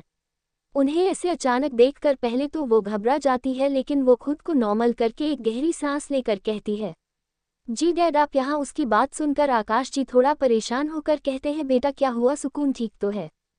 उनको इतना घबराया हुआ देखकर ऋषि उन्हें रिलैक्स करते हुए कहती हैं, जी डैड वो ठीक है, वो क्या है ना उसकी एक इम्पोर्टेंट सर्जरी थी इसलिए वो अभी बिजी है। आप फिक्र मत करो, वो जैसे ही फ्री होगी वैसे ही घर आ जाएगी। आकाश जी ऋषि की बात सुनकर थोड़ा रिलैक्स होते हैं और फिर प्यार से ऋषि के सिर पर हाथ फेर कर कहते हैं, ओक चलो चलो तुम्हारी दीदू तुम्हें बुला रही हैं। ऋषि आकाश जी की बात सुनकर एक स्माइल के साथ उनका हाथ पकड़कर सीधा गार्डन में चली जाती है कहाँ पर कवि बैठी थी। इस वक्त सभी कवि को बधाई दे रहे थे, तो वही आव्यांश भी काफ़ी लोगों से घिरा हुआ था। ऐसे ही सभी के साथ बातें करते करते सगाई की पार्टी भी खत्म हो जाती है। फिर सभी लोग अंदर आ जाते हैं। वही सभी लोग हॉल में बैठकर कुछ बातें करने लगते हैं, लेकिन वीर सीधा अपने रूम में चला जाता है। क्योंकि वीरांश इसलिए गुस्से में था क्योंकि वो अपनी ब्लू आइज को मिस कर रहा था। उसका दिल उसे देखने के लिए बेचैन था, लेकिन सुकून को ना देख पाने के कारण उसे गुस्सा भी आ रहा था। कुछ देर सभी लोग साथ में बैठने के बाद सभी लोग अपने अपने रूम में रेस्ट करने चले जाते हैं। वही वीरांश अपने रूम में आने के बाद फ्रेश होता है और फिर बालकनी में जाकर सिगरेट पीने लगता है। उसे वहां खड़े काफी देर हो गई थी, लेकिन उसकी आंखों में नींद का एक कतरा भी नहीं था। उसके दिल अभी भी बेचैन था। ऐसे ही बालकनी में खड़े खड़े ना जाने कितने ही सिगरेट के पैकेट्स उसने खत्म कर दिए थे। फिर वो एक गहरी सांस लेकर अपने रूम में आकर बेड पर लेट जाता है और सीलिंग को घूरने लगता है। उसे पता ही नहीं चलता कि कब उसे नींद आ जाती है। अगली सुबह, इस वक्त सुबह के 9 बज रहे थे। सभी लोग इस वक्त डाइनिंग टेबल पर बैठे थे और सर्वेंट्स उन्हें नाश्ता सर्व कर रहे थे। वही वीर अपने जगह पर बैठा था, लेकिन उसकी नजरें सिर्फ और सिर्फ सुकून को ही ढूंढ रही थी, जो कि अभी तक घर नहीं आई थी। आकाश जी तो सुकून से इतना गुस्सा थे कि वो आज नाश्ते के लिए नीचे ही नहीं आए थे। ऐसे ही सभी लोग नाश्ता करते हैं, फिर वही लिविंग हॉल में बैठकर बातें करने लगते हैं। वही वीरांश और देव तो सिर्फ अपने फोन में ही बिजी थे कि तभी कवि ऋषि की तरफ देखते हुए कहती है, ऋषि कहाँ है? सुकून आने दो, आज ना उसके कान खींचे तो मेरा नाम बदल देना। वही ऋषि जो सुकून के बारे में बताने वाली थी, वो जैसे ही कवि की बात सुनती है तो वो उससे तीज करते हुए कहती है, दीदू उसकी कोई ज़रूरत नहीं है क्योंकि आपका नाम ऑलरेडी बदलने वाला है। वही जब कवि ऋषि की बात सुनती है तो उसका तो मुंह ही बन जाता है और बाकी सभी लोग जोर जोर से हंसने लगते हैं। अभी ऐसे हंसी मजाक हो रहा था कि तभी सभी को एक साथ कई सारी कारों के रुकने की आवाज़ आती है, जिससे सभी लोग की नज़रें डोर की तरफ चली जाती हैं, जहां से सुकून अंदर आ रही थी। उसे देखकर सभी लोग हैरान थे, क्योंकि इस वक्त सुकून ने व्हाइट कोट पहन रखा था, गले में स्टेटोस्कोप, गले में आई कार्ड।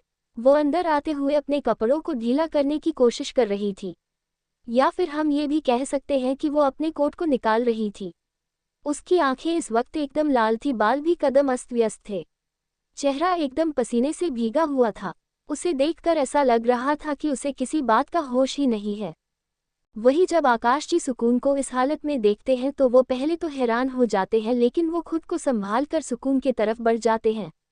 वही सुकून खुद को संभालते हुए जैसे तैसे करके आगे की तरफ बढ़ रही थी कि तभी आकाश जी उसका हाथ पकड़ लेते हैं और उस पर चिल्लाते हुए कहते हैं, कहती तुम कल से और ये क्या हालत बना रखी है अपनी? ऐसे कोई बिना बताए अपने हे बहन के इतने इम्पोर्टेंट डे पर गायब होता है क्या?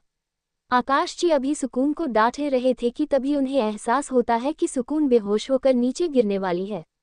वही वीर जो कब से सुकून को नोटिस कर रहा था, उसे भी एहसास हो जाता है कि सुकून नीचे गिरने वाली है। वो जैसे ही सुकून को पकड़ने के लिए आगे बांधता है कि तभी सुकून नीचे आकाश जी उसे पकड़ लेते हैं। वही वीर जब आकाश जी को सुकून को पकड़ता देखता है तो वो वापस अपनी जगह पर जाने लगता है, लेकिन तभी उसका ध्यान सुकून के हाथ में पकड़ी एक चिट पर जाता है। वो बिना किसी के नज़र में आए उस चिट को निकलकर अपने पॉकेट में रख लेता है। ऐसे सुकून के बेहोश होने के कारण सभी लोग परेशान हो जाते हैं। आकाश जी बिना वक्त गवाए वही लिविंग हॉल में रखे सोफे पर लिटा देते हैं। आकाश जी परेशान होते हुए कहते हैं, बच्चा क्या हुआ? उठ जा ना। क्या हुआ बेटा?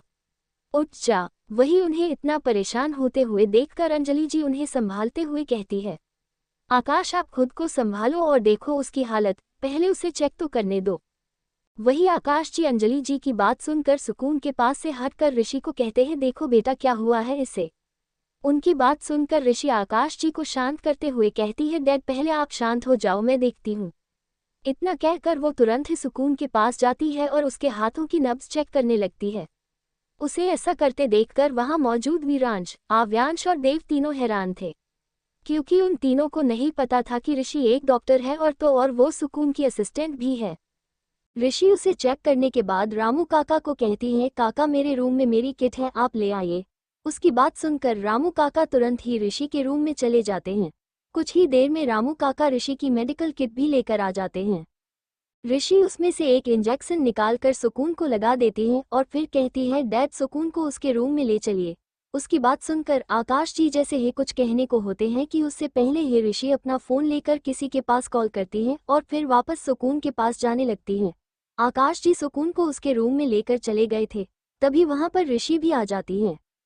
उसे देखकर अंजलि जी कहती है, ऋषि बेटा क्या हुआ? सुकून को उनकी बात सुनकर ऋषि कहती है, कुछ नहीं मम्मा, बस थोड़ी थकान है और अच्छी नींद पूरी ना होने के कारण उसे चक्कर आ गया। उसकी बात सुनकर वहां मौजूद सभी को थोड़ा चैन मिल जाता है, लेकिन आकाश जी उसे पकड़कर बाहर लेकर चले जाते हैं। वो अपने लड़खड़ाते कदमों से अपने रूम की तरफ जा रही थी।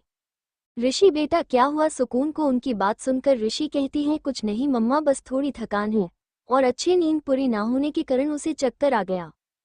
उसकी बात सुनकर वहां मौजूद सभी को थोड़ा चैन मिल जाता है, लेकिन आकाश जी उसे पकड़कर बाहर लेकर चले जाते हैं। अब आगे वही ऋषि की बात सुनकर बाकी सब भी सुकून को आराम करने के लिए छोड़कर बाहर चले जाते हैं। वही दूसरी तरफ आकाश जी ऋषि का हाथ पकड़कर दूसरी तरफ लाते हैं। आकाश जी ऋषि से कहते हैं, बेटा क्या हुआ है? ऋषि को उनकी बात सुनकर ऋषि कहती है, डैड बताया तो आपको कि उसे बस थोड़ा स्ट्रेस के कारण चक्कर आ गया और वो बेहोश हो गई। उसकी बात सुनकर आकाश जी उसे देखकर कहते हैं, तो बेटा तुमने अपनी नजरें क्यों झुका रखी हैं? वो उसके फेस को ऊपर करते हुए कहते हैं, बेटा look at me and tell me the truth. Rishi उनकी तरफ देखकर कहती हैं, डैड सुकून को किसी बात का शौक लगा है और जिसका असर सीधा उसके दिल और दिमाग दोनों पर हुआ है। उसकी बात सुनकर आकाश जी कहते हैं, आखिर ऐसा क्या हुआ है मेरी बच्ची के साथ? उनकी बात सुनकर ऋषि भी थोड़ा टेंशन में आ जाती है और फिर कहती है, डैड आप फिक्र मत करो, मैं पता लगाती हूँ। वही आकाश जी उसकी बात सुनकर कहते हैं, कोई बात नहीं बेटा, तुम रहने दो, मैं अपने तरीके से पता लगा लूंगा। उनकी बात सुनकर ऋषि थोड़ा सा टीजिंग वे में कहती है, डैड और आपको लगता है कि सुकून जब तक ना चाहे तब तक उसकी इन्फॉर्मेशन निकाल सकता है? ऋषि की बात सुनकर आकाश जी थोड़ा चिढ़ते हुए कहते हैं, बेटा अगर तुम मेरे लोग मेरे बच्चे हो तो ये मत भूलो कि मैं भी तुम्हारा बाप हूँ, मैं सब पता लगा लूंगा। वही उनकी बात सुनकर ऋषि कहती है, देखते हैं डैड। वही उसकी बात सुनकर आकाश जी ऋषि को घूर कर देखते हैं और सीधा वहां से लिविंग हॉल की तरफ चले जाते हैं। वही ऋषि उनको ऐसे जाता देखकर कहती हैं, डैड तो चले, मैं भी सुकून को देखती हूँ। इतना कहकर वो भी सुकून की तरफ चली जाती हैं। वही आकाश जी बेहद ही गुस्से में हॉल में आते हैं और वहां मौजूद सभी बॉडीगार्ड को अपनी रौबदार आवाज में बुलाते हैं। वही उनके बुलाने पर सभी बॉडीगार्ड दौड़कर उनके सामने आकर खड़े हो जाते हैं। वही उनकी इतनी तेज आवाज सुनकर घर में मौजूद सभी लोग भी लिविंग हॉल में आ जाते हैं, सिर्फ देव, वीर और आव्यांश को छोड़कर। उन तीनों के कानों में भी उनकी इतनी खतरनाक आवाज जाती है, जिसे सुनकर वो तीनों वही अपने रूम के बाहर ही रेलिंग के पास खड़े हो जाते हैं। आकाश जी बेहद ही रौबदार आवाज में कहते हैं, तुम सब कहाँ थे और मेरी बच्ची के साथ ऐसा क्या हुआ जो उसकी इतनी तबीयत खराब हो गई? वही उनकी बात सुनकर सभी लोग नासमझी में उन्हें ही देख रहे थे, लेकिन जब वीर उनकी बात सुनता है तो इसके दिमाग में कुछ चलने लगता है और वो अपने हाथों की मुठ्ठियां भींच लेता है। वही उन बॉडीगार्ड में से एक बॉडीगार्ड आगे आकर कहता है, सर हम तो हमेशा की तरह ही सुकून मैम के साथ थे, वो कल दोपहर से ही अपने हॉस्पिटल में थी। उनकी बात सुनकर आकाश जी कहते हैं, तुम सब कहाँ थे? वही वो बॉडीगार्ड उनकी बात का जवाब देते हुए कहता है, सर हम वही हॉस्पिटल के बाहर ही खड़े थे, क्योंकि सुकून मैम ने हमें धमकी दी थी कि अगर हम उनके पीछे हॉस्पिटल में गए तो वो हमें मार देंगी। उनकी बात सुनकर आकाश जी बेहद ही गुस्से में कहते हैं, उसने तुम्हें कहा और तुम सब मान भी गए? उनकी बात सुनकर एक बॉडीगार्ड धीरे से कहता है, सर बोल तो ऐसे रहे हैं जैसे ये कोई मामूली बात हो, उनकी बात को ना कहना मतलब शेर की गुफा में उसका खाना बनने जाना। इतना कहकर वो वापस से आकाश जी को देखने लगता है और वही उस आकाश जी उन सभी को बेहद ही गुस्से से घूर रहे थे। आकाश जी जैसे ही कुछ बोलने को होते हैं कि तभी वहां पर किसी की दमदार आवाज गूंज जाती है, क्या बात है एमआर कपूर, आप इतने गुस्से में क्यों हैं? वही उस इंसान की बात सुनकर सभी का ध्यान डोर की तरफ चला जाता है, जहां से एक बेहद ही हैंडसम सा लड़का जिसकी उम्र 26 से 27 तक होगी आता है। उसने ब्लैक कलर का बिजनेस सूट पहना हुआ था, बाल जेल से सेट, काली गहरी आंखें, फेस पर जीरो एक्सप्रेशन, हाथ में ब्रांडेड घड़ी, पैर में चमचमाते शूज, हाइट 6 इंच, गोरा रंग जिसमें वो बेहद ही हैंडसम लग रहा था। उसे देखकर अंजलि जी और बाकी सबके फेस पर भी स्माइल आ जाती है। वही वहां मौजूद सभी लोग अपना सिर नीचे झुकाकर उसे ग्रीट करते हैं। अंजलि जी दौड़कर आती हैं और उसे अपने सीने से लगा लेती हैं। वही वो लड़का भी एक प्यारी सी स्माइल के साथ उन्हें गले लगा लेता है। कुछ देर बाद जब दोनों एक दूसरे से अलग होते हैं तो उन दोनों के कानों में एक चिढ़ भरी आवाज सुनाई देती है, जो कि किसी और की नहीं आकाश जी की थी। वो कहते हैं, नालायक अब तुझे टाइम मिला आने का, रहता वही मुंबई में। उनकी बात सुनकर वो लड़का उन्हें चिढ़ाने वाले अंदाज में कहता है, मिस्टर कपूर आपको इतना गुस्सा नहीं करना चाहिए, नहीं तो बीपी की प्रॉब्लम हो जाएगी। वही आकाश जी थोड़ा गुस्से में कहते हैं, ये देखो एक काम थी जो ये भी मिस्टर कपूर बोल रहा है, लगता है मेरे बच्चों ने तो जैसे कसम खा रखी है मिस्टर कपूर कहने की। वही वो लड़का उनकी बात सुनकर कहता है, सॉरी बड़े डैड। उसकी बात सुनकर आकाश जी थोड़ा सा स्माइल कर देते हैं। उन्हें स्माइल करता देखकर वो लड़का जो कोई और नहीं दर्श कपूर था, आकाश जी के छोटे भाई शुभम का बेटा था, जो कि अब इस दुनिया में नहीं थे। की पत्नी भी दर्श को जन्म देते ही गुजर गई थी। वो आकाश जी को गले से लगा लेता है। दर्श बचपन से ही आकाश जी और अंजलि जी के साथ रहता था, लेकिन अब वो अपने बिजनेस की वजह से ज़्यादातर बाहर ही रहता है, और उसकी खुद की एक एजेंसी है जिसका नाम ब्लैक फोर्स है, जो कि बॉडीगार्ड प्रोवाइड करते हैं, और जो बॉडीगार्ड सुकून के सेफ्टी के लिए है वो भी दर्श के ही हैं। आज तक ये कोई भी नहीं जानता कि ब्लैक फोर्स का ओनर कौन है, और ना ही उसे किसी ने देखा है। इसी के साथ ही दर्श अपना खुद का बिजनेस भी करता है। दर्श फिर बाकी सबके भी पैर छूकर आशीर्वाद लेता है। वही कभी भी आकर उसके गले लगकर थोड़ा इमोशनल होते हुए कहती है, आई मिस यू भाई। उसकी बात सुनकर दर्श भी उसके माथे पर किस करके एक प्यारी सी स्माइल के साथ कहता है, आई मिस यू बच्चा। वो दोनों जैसे ही एक दूसरे से अलग होते हैं कि तभी कोई अचानक से आकर पीछे से दर्श के ऊपर कूद कर चढ़ जाता है। वही ऐसे अचानक किसी के अपने ऊपर चढ़ने के कारण दर्श का बैलेंस थोड़ा बिगड़ जाता है, लेकिन वो जल्द ही खुद को संभाल लेता है। ऐसे अचानक किसी के अपने ऊपर चढ़ना के कारण दक्ष संभल नहीं पाता और उसका बैलेंस कुछ बिगड़ जाता है, लेकिन वो खुद को संभाल कर कहता है, अच्छा तो ये बंदरिया भी यही है। उसकी बात सुनकर वही वो इंसान जो कोई और नहीं बल्कि ऋषि थी, वह अपना मुंह बनाते हुए कहती है, it is not fair, I miss you so much. इतना कह करके कंधे से नीचे उतर जाती है। वही दर्श उसके बात सुनकर एक प्यारी सी स्माइल करके उसके बालों को सहलाता है, फिर उसे अपने गले से लगा लेता है। वही कोई था जो ये देखकर गुस्से में अपने हाथों की मुट्ठी कर लेता है, जो कोई और नहीं बल्कि देव था। देव को देखकर वीर एक डेविल स्माइल के साथ धीरे से उसके कान के पास कहता है, लगता है पसंद आ गई है, कोई बात नहीं होता है। वही देव जब वीर की बात सुनता है तो वो खुनास से देखने लगता है। वही दर्श एक एक करके सभी से मिलने लगता है। देर सबसे मिलने के बाद वही लिविंग हॉल में सभी के साथ बैठकर कुछ बातें करने लगता है। कुछ देर बातें करने के बाद दर्श अपने रूम में चला जाता है। ऐसे ही शाम हो जाती है। एक बार फिर सभी लोग लिविंग हॉल में बैठे हुए थे।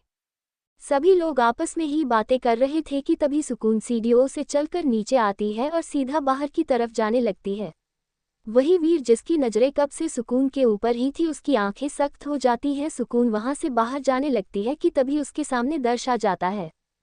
सुकून जिसका ध्यान सिर्फ अपने फोन पर था, वो जब देखी है कि उसके सामने कोई आया है तो वह जैसे ही गुस्से में कुछ खाने को होती है कि तभी उसकी नज़र दर्श पर जाती है, जिसे देखकर सुकून कुछ नहीं रहती और उसके गले लगा जाती है। वही वीर उसे ऐसे दर्श के गले लगे देखता है तो उसकी मुट्ठियां आपस में कस जाती है कि तभी उसके बगल में खड़ा जो कि देव की हर हरकत को नोवती कर रहा था, वो उसके हाथों पर अपने हाथों को रखकर एक डेविल स्माइल करके कहता है, लगता है पसंद आ गई है, कोई नहीं मैं समझ सकता हूँ। देव की बात सुनकर वीर एक वार्निंग लुक उसे देकर वापस से सुकून को देखने लगता है। वही दर्श उसके बालों को सहला करके कहता है, कैसी हो? तो सुकून अपने सख्त लहजे में कहती है, आई एम फाइन, और इतना कहकर दोपहर की तरफ जाने लगती है कि तभी दर्श पीछे से उसके हाथों को पकड़कर कहता है कि मैं आया हूँ, फिर भी तुम्हें बाहर जाना है। सुकून उसकी बात सुनकर कुछ नहीं रहती और एक गहरी सांस लेकर उसके साथ वही लिविंग हॉल में बैठ जाती है।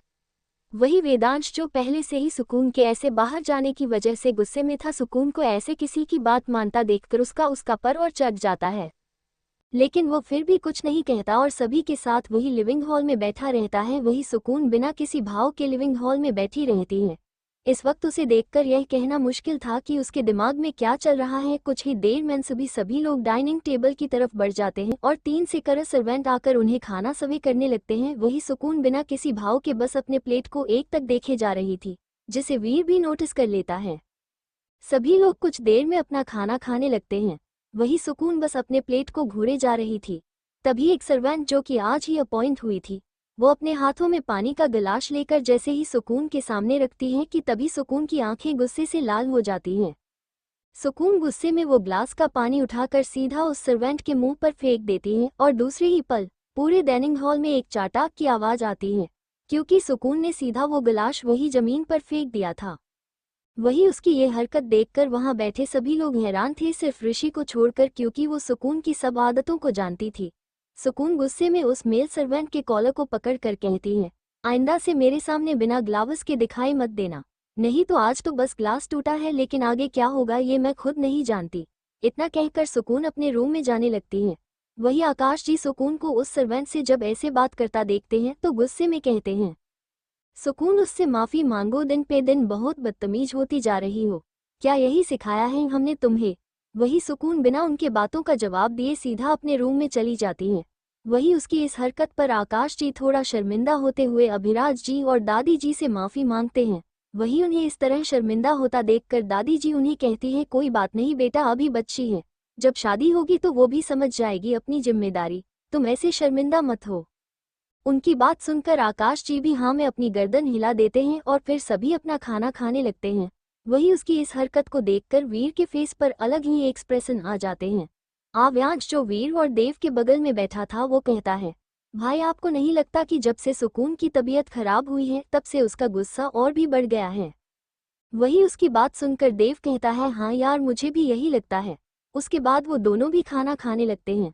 वही दर्श अपनी तिरछी नजरों से बार बार वीर को ही देख रहा था, लेकिन वो अपने ख्याल झटक कर खाना खाने लगता है। खाना खाने के बाद सभी लोग अपने अपने रूम में चले जाते हैं। वही देव और वीर दोनों ही वीर के रूम में चले जाते हैं। वही सुकून रूम में आने के बाद सीधा अपना लैपटॉप लिए वहीं रखे सोफे पर बैठ जाती है।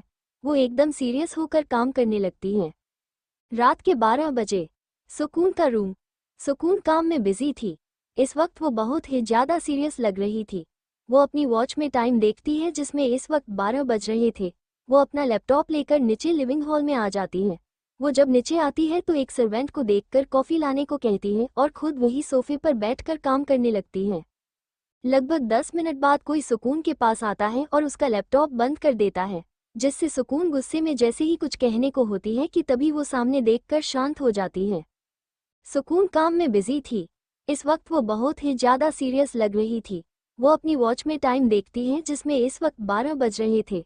वो अपना लैपटॉप लेकर नीचे लिविंग हॉल में आ जाती है। वो जब नीचे आती है तो एक सर्वेंट को देखकर कॉफ़ी लाने को कहती है और खुद वही सोफे पर बैठकर काम करने लगती है। लगभग 10 मिनट बाद कोई सुकून के पास आता है और उसका लैपटॉप बंद कर देता है, जिससे सुकून गुस्से में जैसे ही कुछ कहने को होती है कि तभी वो सामने देखकर शांत हो जाती है। अब आगे सुकून अपने सामने खड़े दर्श को देखकर एक गहरी सांस लेकर कहती है, आप यहाँ। दर्श उसकी बात सुनकर प्यार से उसके सिर पर हाथ फेर कर कहता है, जब मेरी प्यारी और नकचली बहन अभी तक नहीं सोई तो उसका भाई कैसे सो सकता है। इतना कहकर वो अपने हाथों में पकड़ी खाने की प्लेट को उसे दिखाकर उसके पास बैठ जाता है। वही सुकून भी ही देख रही थी। दर्श प्लेट में से एक निवाला तोड़कर सुकून के सामने करता है, जिसे देखकर सुकून भी बिना कुछ कहे उस निवाले को खा लेती है। दर्श जैसे ही दूसरा निवाला सुकून की तरफ करता है, सुकून खाती कि उससे पहले ही ऋषि आकर उसके हाथों को पकड़कर उस निवाले को अपने मुंह में डाल लेती है। ऋषि की इस हरकत को देखकर दर्श उसे चिढ़ाते हुए कहता है, अच्छा तो बंदरिया आ ही गई फुदकते हुए। उसकी बात सुनकर ऋषि उसे जीभ दिखा देती है। वही तभी कभी भी पीछे से आकर दर्श के गले में अपनी दोनों बाहों को डालकर मासूम सी शक्ल बनाकर कहती है, भाई आप मुझे तो भूल ही गए। उसकी बात सुनकर दर्श कहता है, मैं तुम्हें कैसे भूल सकता हूँ। इतना कहकर वो उन तीनों को खाना खिलाने लगता है। वही थर्ड फ्लोर पर 2 लोग ये सब नज़ारा देख रहे थे, जो कोई और नहीं वीर और देव थे। देव कहता है, क्या बात है यार, ये दर्श चीज़ क्या है जो सुकून किसी की बात मानना तो दूर सुनती तक नहीं, वो इसकी बात एक बार में ही मान जाती है। वही वीर उसकी इस बात पर गुस्से से उसे घूरता है तो देव अपनी बत्ती सी दिखाकर वहां से भाग जाता है। उसके जाते ही वीर फिर से सुकून को देखने लगता है। वही दर्श उन तीनों को खाना खिलता है, फिर वो प्लेट लेकर किचन में रखने चला जाता है। वही कवि और ऋषि उसको जाता देखकर पीछे से ही गुड नाइट विश करती हैं और फिर सुकून वापस से जैसे ही अपना हाथ लैपटॉप की तरफ बढ़ाने को होती है कि तभी वहां दर्श आ जाता है और लैपटॉप उसके सामने से हटा देता है। सुकून उसे कुछ नहीं कहती। वही सुकून को कुछ ना कहता देखकर दर्श उसी के बगल में बैठ जाता है।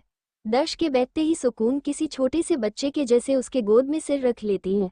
वही उसकी इस हरकत को देखकर दर्श के फेस पर एक प्यारी सी स्माइल आ जाती है। दर्श बिना कुछ बोले उसके सिर को प्यार से सहलाने लगता है। कुछ देर ना ही सुकून कुछ कहती है और ना ही दर्श फिर उस खामोशी को देखकर एक लंबी सांस लेकर कहता है, सुकून बच्चा। उसकी बात सुनकर सुकून अपनी आंखें बंद करके बस में जवाब देती है, वही दर्श अपनी बात आगे बढ़ाते हुए ही कहता है, सुकून उस दिन क्या हुआ था। वही सुकून जब ये बात सुनती है तो अपनी आंखें झट से खोल कर बैठ जाती हैं। वही उसकी इस हरकत को देखकर दर्श कहता है, इट्स ओक सुकून, अगर तुम नहीं बताना चाहती तो मत बताओ। वही वीर जो कि उन दोनों को ही देख रहा था, वो उन दोनों की बात सुन तो नहीं पा रहा था, लेकिन वीर को लिप्स रीडिंग आने के कारण वो उनकी बात समझ रहा था। सुकून के इस रिएक्शन को देखकर वीर किसी गहरी सोच में चला जाता है। फिर बिना किसी भाव के फिर से सुकून को देखने लगता है। वही सुकून बिना दर्श की बात का जवाब दिए एक बार फिर से दर्श की गोद में सिर रख कर लेट गई थी। वही दर्श एक बार फिर से उसके सिर को सहलाने लगता है। कुछ देर में दर्श को जब यह एहसास होता है कि सुकून कोई मूवमेंट नहीं कर रही है तो उसे समझ में आ जाता है कि सुकून आराम से सो गई है। तो दर्श धीरे से उसके सिर को साइड में करके उठता है, फिर किसी कांच की गुड़िया की तरह उसे अपनी गोद में उठाकर सीधा उसके रूम की तरफ निकल जाता है। वही वीर जो काफी देर से दर्श और सुकून को देख रहा था, वो ऐसे दर्श को सुकून को अपनी बाहों में उठता देखकर गुस्से में अपनी मुट्ठियां भींच लेता है। लेकिन दर्श को सुकून के रूम में आता देखकर वीर सीधा अपने रूम में चला जाता है। वही दर्श सुकून को अच्छे से बेड पर सुलाकर उसे ब्लैंकेट से ढक देता है, फिर उसके फोरहेड पर किस करके वहां से निकल जाता है। वही वीर भी अपने बेड पर लेता था, लेकिन उसे बार बार सुकून का दर्श के करीब आना, उसकी हर बात मानना याद आ रहा था, जिसे याद करते ही वीर को बेहद ही गुस्सा आ रहा था। वो एक डेविल स्माइल के साथ कहता है, ब्लू आइज, तुम सिर्फ मेरी हो, सिर्फ और सिर्फ मेरी। तुम्हें किसी एयर के करीब जाने की इजाजत नहीं है और ये बात मैं तुम्हें बहुत ही जल्दी ही बताऊंगा। इतना कहकर वो एक बार फिर से डेविल स्माइल करके अपनी आंखें बंद कर देता है और कुछ ही पलों में उसे नींद भी आ जाती है। अगली सुबह सुकून जल्दी सोकर उठ गई थी। वो सीधा वॉशरूम में फ्रेश होने के लिए चली जाती है। कुछ देर में फ्रेश होने के बाद अपने नॉर्मल कपड़ों में बाहर आती है जो वह हमेशा पहने करती थी। वह सीधा जाकर अपना लैपटॉप लेकर नहीं ये रखें सोफे पर बैठ जाती है। तभी उसके रूम में एक सर्वेंट आती है और अपना सिर झुकाकर कहती है, मैम आपको सब नीचे नाश्ते के लिए बुला रहे हैं। वही सुकून जब उस सर्वेंट की बात सुनती है तो बिना किसी भाव के कहती है, तुम जाओ, मुझे भूख नहीं है। वही सुकून की बात सुनकर वो सर्वेंट चुपचाप नीचे चली जाती है। वही वीर अपने कमरे में बैठा था, उसके हाथों में एक छोटा सा पेपर था जो कि पूरा खून से रंगा हुआ था। ये वही पेपर था जो उस दिन वीर ने सुकून के हाथों से लिया था। वीर उस पेपर की देखकर कुछ सोच रहा था, उसके फेस पर कोई एक्सप्रेशन नहीं थे। फिर वो एक गहरी सांस लेकर कहता है, सुकून सुकून सुकून, आखिर तुम क्या हो और ऐसी कौन सी बात है जिसका जिक्र सुनकर तुम इतना पैनिक करने लगती हो। इतना कहकर वो फिर से एक बार उस पेपर को देखता है जिसमें कुछ लिखा हुआ था। वो उस पेपर को अपने पॉकेट में रखकर बाहर की तरफ निकल जाता है। वो सीधा डाइनिंग एरिया में आता है जहां पर सभी लोग बैठे उसी का इंतजार कर रहे थे। वीर आकर अपनी चेयर पर बैठ जाता है। उसके बैठते ही सर्वेंट सभी को नाश्ता सर्व करते हैं। तभी अंजलि जी कहती है, सुकून नहीं आई। उनकी बात सुनकर वो सर्वेंट कहती है, मैम मैं गई थी, लेकिन सुकून मैम ने कहा कि उन्हें भूख नहीं है। वही उसकी बात सुनकर वो कुछ नहीं कहती। सभी लोग नाश्ता करते हैं और फिर सभी अपने अपने कामों में लग जाते हैं। वही ऋषि जैसे ही अंदर अपने रूम की तरफ जाने को होती है कि तभी उसे में डोर पर कोई दिखाई देता है, जिसे देखकर ऋषि उसकी तरफ बढ़ जाती है। वो उस इंसान के पास पहुंचकर उससे हाथ मिलाकर कहती है रोनित तुम यहाँ। उसकी बात सुनकर रोनित भी उससे हाथ मिलाकर कहता है, हेलो मैम, वो मुझे सुकून मैम ने बुलाया था, उन्हें ये फाइल देनी थी। उसकी बात सुनकर ऋषि कहती है, मुझे दे दो, मैं उसे दे दूंगी। ऋषि की बात सुनकर रोनित कहता है, नहीं मैम, आप उन्हें ही बुला दे, मैं उन्हें ही दूंगा। रोनित की बात सुनकर ऋषि कहती है, ये क्या बात हुई भला, शायद तुम भूल रही हो कि मैं कौन हूँ। उसकी बात सुनकर रोनित कुछ नहीं कहता और अपना सिर नीचे झुका लेता है। वही उसे कुछ ना कहता देखकर ऋषि भी समझ जाती है कि सुकून ने उसे बहुत ही बुरी तरह से धमकाया होगा। फिर वो एक गहरी सांस लेकर कहती है, ओक तुम अंदर आओ, मैं भेजती हूँ अभी उसे। ऋषि की बात सुनकर रोनित अंदर आ जाता है। आकर वही रखे सोफे पर बैठ जाता है। एक सर्वेंट उसके लिए पानी लेकर आती है। वही ऋषि सीधा सुकून के रूम की तरफ चली जाती है। कुछ ही देर में सुकून अपने फेस पर मास्क लगाए सीधा रोनित के पास आती है। वही जब रोनित उसे अपने पास खड़ा देखता है तो उसे ग्रीट करता है, गुड मॉर्निंग एसके। उसकी बात सुनकर सुकून भी हाँ में अपनी गर्दन हिला देती है। फिर उसके हाथों से वो फाइल ले लेती है। फाइल लेकर सुकून बिना ऋषि पर ध्यान दिए सीधा अपने रूम की तरफ जाने लगती है कि तभी वो अचानक किसी से टकरा जाती है। वो गिरती कि उससे पहले ही वो इंसान उसे उसकी कमर से पकड़कर खींच लेता है, जिससे सुकून सीधा उस इंसान के सीने से जा लगती है और उसकी हाथ में पकड़ी हुई फाइल गिर जाती है, जिससे उसके पन्ने इधर उधर बिखर जाते हैं। सुकून बेहद ही गुस्से से सामने खड़े इंसान को देखती है जो कोई और नहीं बल्कि वीर था। वो उसे धक्का देकर कहती है, आप देख के नहीं चल सकते, या आपके पास आंखें नहीं है। वही वीर जो सुकून के खुद को धक्का देने के कारण पहले ही गुस्से में था, वो अपने उसी गुस्से भरे लहजे में कहता है, मिस मुझे तो दिखता है लेकिन शायद आपको नहीं दिखता, या फिर आप जानबूझकर मुझसे टकराने का बहाना ढूंढती हैं। वही सुकून जो नीचे गिरी फाइल उठा रही थी, वो उसकी बात पर गुस्से में उसका कॉलर पकड़कर कहती है, सुकून कपूर के इतने बुरे दिन नहीं आए जो मैं जानबूझकर आपसे टकराऊं। इतना कहकर वो सीधा अपने रूम में चली जाती है। वही उसे जाता देखकर एक डेविल स्माइल करके कहता है, तुम चाहो या ना चाहो आना तो तुम्हें मेरे पास ही है। इतना कहकर वो सीधा अपने रूम में चला जाता है। वही दूसरी तरफ ऋषि वही लिविंग हॉल में बैठे चिप्स खा रही थी और साथ ही साथ सुकून को खरी खोटी भी सुना रही थी। अब भाई सुनाए भी क्यों ना, आखिर वो सुकून की जासूसी जो नहीं कर पाई।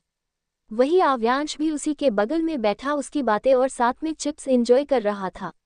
तभी दर्श वहां पर आता है और वो ऋषि के सिर पर चपत लगाते हुए कहता है, खुद को तो छुट्टी पर रहना है और जब देखो तब बस खाना ही है। उसके बाद वो उसके हाथों से चिप्स के पैकेट छीनकर खुद खाते हुए कहता है, कुछ काम कर ले मोटी, बैठे बैठे कितना खाएगी। दर्श की बात सुनकर ऋषि एकदम ही गुस्से में आ जाती है और फिर वही रखा पिलो उठाकर दर्श के पीछे भागने लगती है। वही दर्श उसे चिढ़ाते हुए बार बार मोटी मोटी कह रहा था। वही ऋषि भी पिलो से उसे मारते मारते बंदर, बिल्ली, चूहा, कॉकरोच पता नहीं क्या क्या उसे बोले जा रही थी। वही उन दोनों की आवाज़ सुनकर वहां घर के सब लोग आ गए थे। वही आव्यांश तो बस चेयर किए जा रहा था, लेकिन मजे की बात तो ये थी कि वो किसी एक को नहीं बल्कि दोनों के ही चेयर कर रहा था, जिसे देखकर सभी को और भी हंसी आ रही थी। ऋषि जैसे ही एक पिलो उठाकर दर्श के ऊपर फेंकती है कि तभी वो पिलो सीढ़ियों से नीचे आ रही सुकून के सिर पर लगता है। वही जैसे ही ऋषि की नज़र सुकून के गुस्से से भरे फेस पर जाती है तो वो तुरंत ही दर्श के पीछे छुप जाती है। वही उसकी ये हरकत देखकर वहां मौजूद सभी को और भी हंसी आने लगती है। ऋषि दर्श के पीछे से ही कहती है, भाई इस ज्वालामुखी से बचा लो, आपको बाद में मुझे जो कहना होगा कह लेना, अगर आप चाहो तो मुझे पीट भी लेना। उसकी बात सुनकर दर्श जैसे ही कुछ कहने को होता है कि तभी उस पूरे हॉल में सुकून की गुस्से से भारी आवाज़ सुनाई देती है। वही उसकी बात सुनकर तो ऋषि का रोने जैसा मुंह बन जाता है। सुकून कहती है लगता है आजकल तुम ज़्यादा ही फ्री हो इसलिए तुम्हारी लिफ्ट कैंसिल होती है, कल से ही तुम ज्वाइन कर रही हो। वही ऋषि का इतना सुनना ही था कि ऋषि बस अपना मुंह खोले सुकून को ही देख रही थी। फिर वो वही जमीन पर बैठकर रोने लगती है और जोर जोर से कहती है, मम्मा बचा लो मुझे इस हिटलर से, नहीं तो ये मेरा खून पी जाएगी और तो और मेरी हड्डियों को भी ना चील को खिला देगी। वही सुकून जो बाहर जा रही थी वो एक नज़र ऋषि को देखकर कहती है, ठीक है कोई बात नहीं, तुम्हें नहीं ज्वाइन करना तो मत करो। वही जैसे ही ऋषि उसकी बात सुनती हैं वो अपने आंसू पोंछकर खुश होते हुए खड़ी होती हैं। वो जैसे ही सुकून को दौड़ों कर गले लगाने वाली होती हैं कि तभी सुकून एक डेविल स्माइल के साथ कहती है, तो तुम कल ही इंग्लैंड जाओगी। बस इतना सुनना ही था कि ऋषि एक बार फिर से वही बैठकर गंगा जमुना बहाने लगती हैं। वही ऊपर खड़े दो लोगों को उसकी इस हरकत पर बहुत ही हंसी आ रही थी, जो कोई और नहीं देव और वीर थे।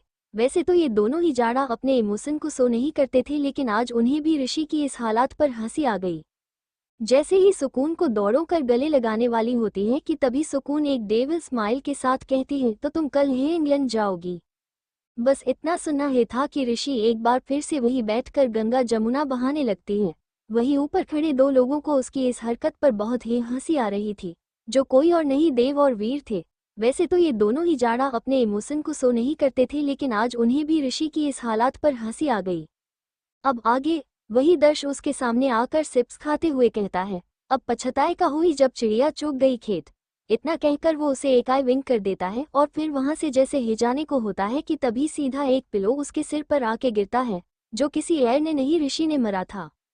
वही ऋषि उसे बेहद ही गुस्से से देखते हुए कहती है, सही कहा भाई आपने, लेकिन अगर मेरी छुट्टियां खराब हुई हैं ना तो मैं आपको भी मजे नहीं करने दूंगी। उसकी बात सुनकर दर्श एक चढ़ाने वाली स्माइल उसे पास करता है, जैसे कह रहा हो कि तुम क्या ही कर लोगी।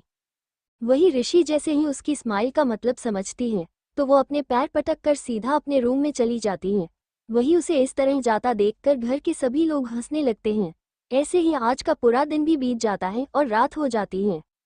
रात के 8 बजे सभी लोग वही लिविंग हॉल में बैठे थे, सिर्फ सुकून, वीर, देव, आव्यांश हेयर कवि को छोड़कर। कवि और आव्यांश दोनों ही घूमने गए थे क्योंकि उन्हें शॉपिंग करनी थी और थोड़ा टाइम भी स्पेंड करना था, क्योंकि अगले हफ्ते ही उन दोनों की शादी थी। वही वीर और देव दोनों ही अपनी ऑनलाइन मीटिंग अटेंड कर रहे थे। सभी लोग वहीं बैठे चाय पी रहे थे कि सभी की नज़रें मेन डोर से अंदर आती सुकून पर जाती हैं, जिसे देखकर ऋषि का मुंह बन जाता है और सभी को ऋषि पर हंसी आ जाती है। सुकून बिना किसी पर ध्यान दिए सीधा अपने रूम में चली जाती है। सुकून अपने रूम में आकर सीधा वॉशरूम में जाकर फ्रेश होती है, फिर वो अपना नाइट सूट पहने बाहर आकर सीधा बालकनी में चली जाती है। सुकून वहीं रखे सोफे पर बैठ जाती है। उसी के सामने टेबल पर कुछ फाइल्स रखी हुई थी। सुकून एक फाइल उठाकर जैसे ही पढ़ने को होती है कि तभी उसके रूम का डोर नॉक होता है और रामू काका अपने हाथ में कॉफ़ी लिए अंदर आते हैं। रामू काका कॉफ़ी वही टेबल पर रखकर रूम से बाहर चले जाते हैं। वही सुकून कॉफ़ी का कप हाथों में पकड़े ही उस फाइल को पढ़ने लगती हैं। वो जैसे जैसे उस फाइल को पढ़ रही थी उसके आंखों में जैसे खून उतर आया था। जैसे ही सुकून उस फाइल को पढ़कर खत्म करती है तो गुस्से से अपने हाथ में पकड़े कॉफ़ी के कप को जोर से उसी टेबल पर मार देती है। टेबल कांच का बना हुआ था, जिससे एक जोर की आवाज के साथ कॉफ़ी कप और टेबल दोनों ही टूट जाते हैं। वही सुकून के हाथों से खून बहने लगता है। वही ऋषि जो सुकून को डिनर के लिए बुलाने आई थी, उसकी नज़र जैसे ही सुकून पर जाती है वो घबरा कर चिल्लाती है, सुकून। इतना कहकर वो दौड़कर सुकून के पास आ जाती है। वही ऋषि की आवाज़ सुनकर दो लोग, जो कोई और नहीं वीर और देव थे, वो दोनों भी सुकून की बालकनी की तरफ देखने लगते हैं। दरअसल देव और वीर दोनों है वही वीर के रूम के बालकनी में बैठे एक दूसरे से बातें कर रहे थे। उनके कानों में जैसे ही ऋषि की आवाज़ सुनाई देती है वो दोनों ही उस तरफ देखने लगते हैं। ऋषि थोड़ा गुस्सा होते हुए सुकून के ऊपर चिल्लाते हुए कहती है, कितनी बार कहा है अपने गुस्से पर थोड़ा कंट्रोल करना सिखा, लेकिन नहीं, तुझे तो मेरी बात माननी ही नहीं है। तू ऐसा क्यों करती है? सुकून इतना कहकर वो उसके हाथों पर बैंडेज लगाने लगती है। ऋषि कहती है, सुकून किस बात पर इतना गुस्सा आता है तुझे? देख, तेरे गुस्से के कारण तुझे ही चोट पहुंचती है। इतना कह केस के पास से उठाकर उस फाइल को उठाने लगती है। ऋषि जैसे ही उस फाइल के पेपर को सही से रख रही होती है कि तभी उसकी नज़र उस पेपर पर लिखे हुए शब्दों पर जाती है। ऋषि उसे देखकर जल्दी जल्दी उस फाइल को पढ़ने लगती है। ऋषि जैसे ही उस फाइल को पढ़ लेती है कि उसमें लिखे शब्दों को देखकर उसकी आंखों में आंसू आ जाते हैं और उसके हाथों से वो फाइल गिर जाती है। ऋषि अपने मुंह पर हाथ रखकर जोर जोर से रोने लगती है। वही उसकी आवाज़ जैसे सुकून के कानों में जाती है वो तुरंत ही अपनी बंद पलकों को खोलकर ऋषि को देखती है। उसे ऐसे बुरी तरह से रोता देखकर सुकून तुरंत ही उसे अपने सीने से लगा लेती है। सुकून उसकी पीठ को रब करते हुए उसे शांत करने लगती है। ऋषि को शांत करते करते उसे खुद भी पता नहीं चलता कि कब उसके आंखों के कोने से एक आंसू की बूंद लुढ़क कर उसके गालों पर आ जाती है। वही देव और वीर उन दोनों को ही देख रहे थे। देव वीर को देखकर कहता है, क्या ये वही सुकून है जो किसी से सीधे मुंह बात नहीं करती, और आज देखो इसकी आंखों में आंसू हैं। वीर उसकी बात सुनकर बिना किसी भाव के देखता है, लेकिन कुछ कहता नहीं। ऋषि उसे देखकर जल्दी जल्दी उस फाइल को पढ़ने लगती है। ऋषि जैसे ही उस फाइल को पढ़ लेती है कि उसमें लिखे शब्दों को देखकर उसकी आंखों में आंसू आ जाते हैं और उसके हाथों से वो फाइल गिर जाती है। ऋषि अपने मुंह पर हाथ रखकर जोर जोर से रोने लगती है। वही उसकी आवाज़ जैसे सुकून के कानों में जाती है वो तुरंत ही अपनी बंद पलकों को खोलकर ऋषि को देखती है। उसे ऐसे बुरी तरह से रोता देखकर सुकून तुरंत ही उसे अपने सीने से लगा लेती है। सुकून उसकी पीठ को रब करते हुए उसे शांत करने लगती है। ऋषि को शांत करते करते उसे खुद भी पता नहीं चलता कि कब उसके आंखों के कोने से एक आंसू की बूंद लुढ़क कर उसके गालों पर आ जाती है। वही देव और वीर उन दोनों को ही देख रहे थे। देव वीर को देखकर कहता है, क्या ये वही सुकून है जो किसी से सीधे मुंह बात नहीं करती, और आज देखो इसकी आंखों में आंसू हैं। वीर उसकी बात सुनकर बिना किसी भाव के देखता है, लेकिन कुछ कहता नहीं। अब आगे ऋषि अभी भी उसके सीने से लगी रहती है और सुबकते हुए कहती है, सुकून कोई ऐसा कैसे कर सकता है? कोई इतना बेरहम कैसे हो सकता है? सुकून उसकी बात सुनकर उसे खुद से दूर करती है और उसके आंसुओं को साफ करके कहती है, ऋषि ऋषि ऐसे रोते नहीं है, देखो सब ठीक हो जाएगा। इतना कहकर सुकून एक बार फिर से ऋषि को गले से लगा लेती है।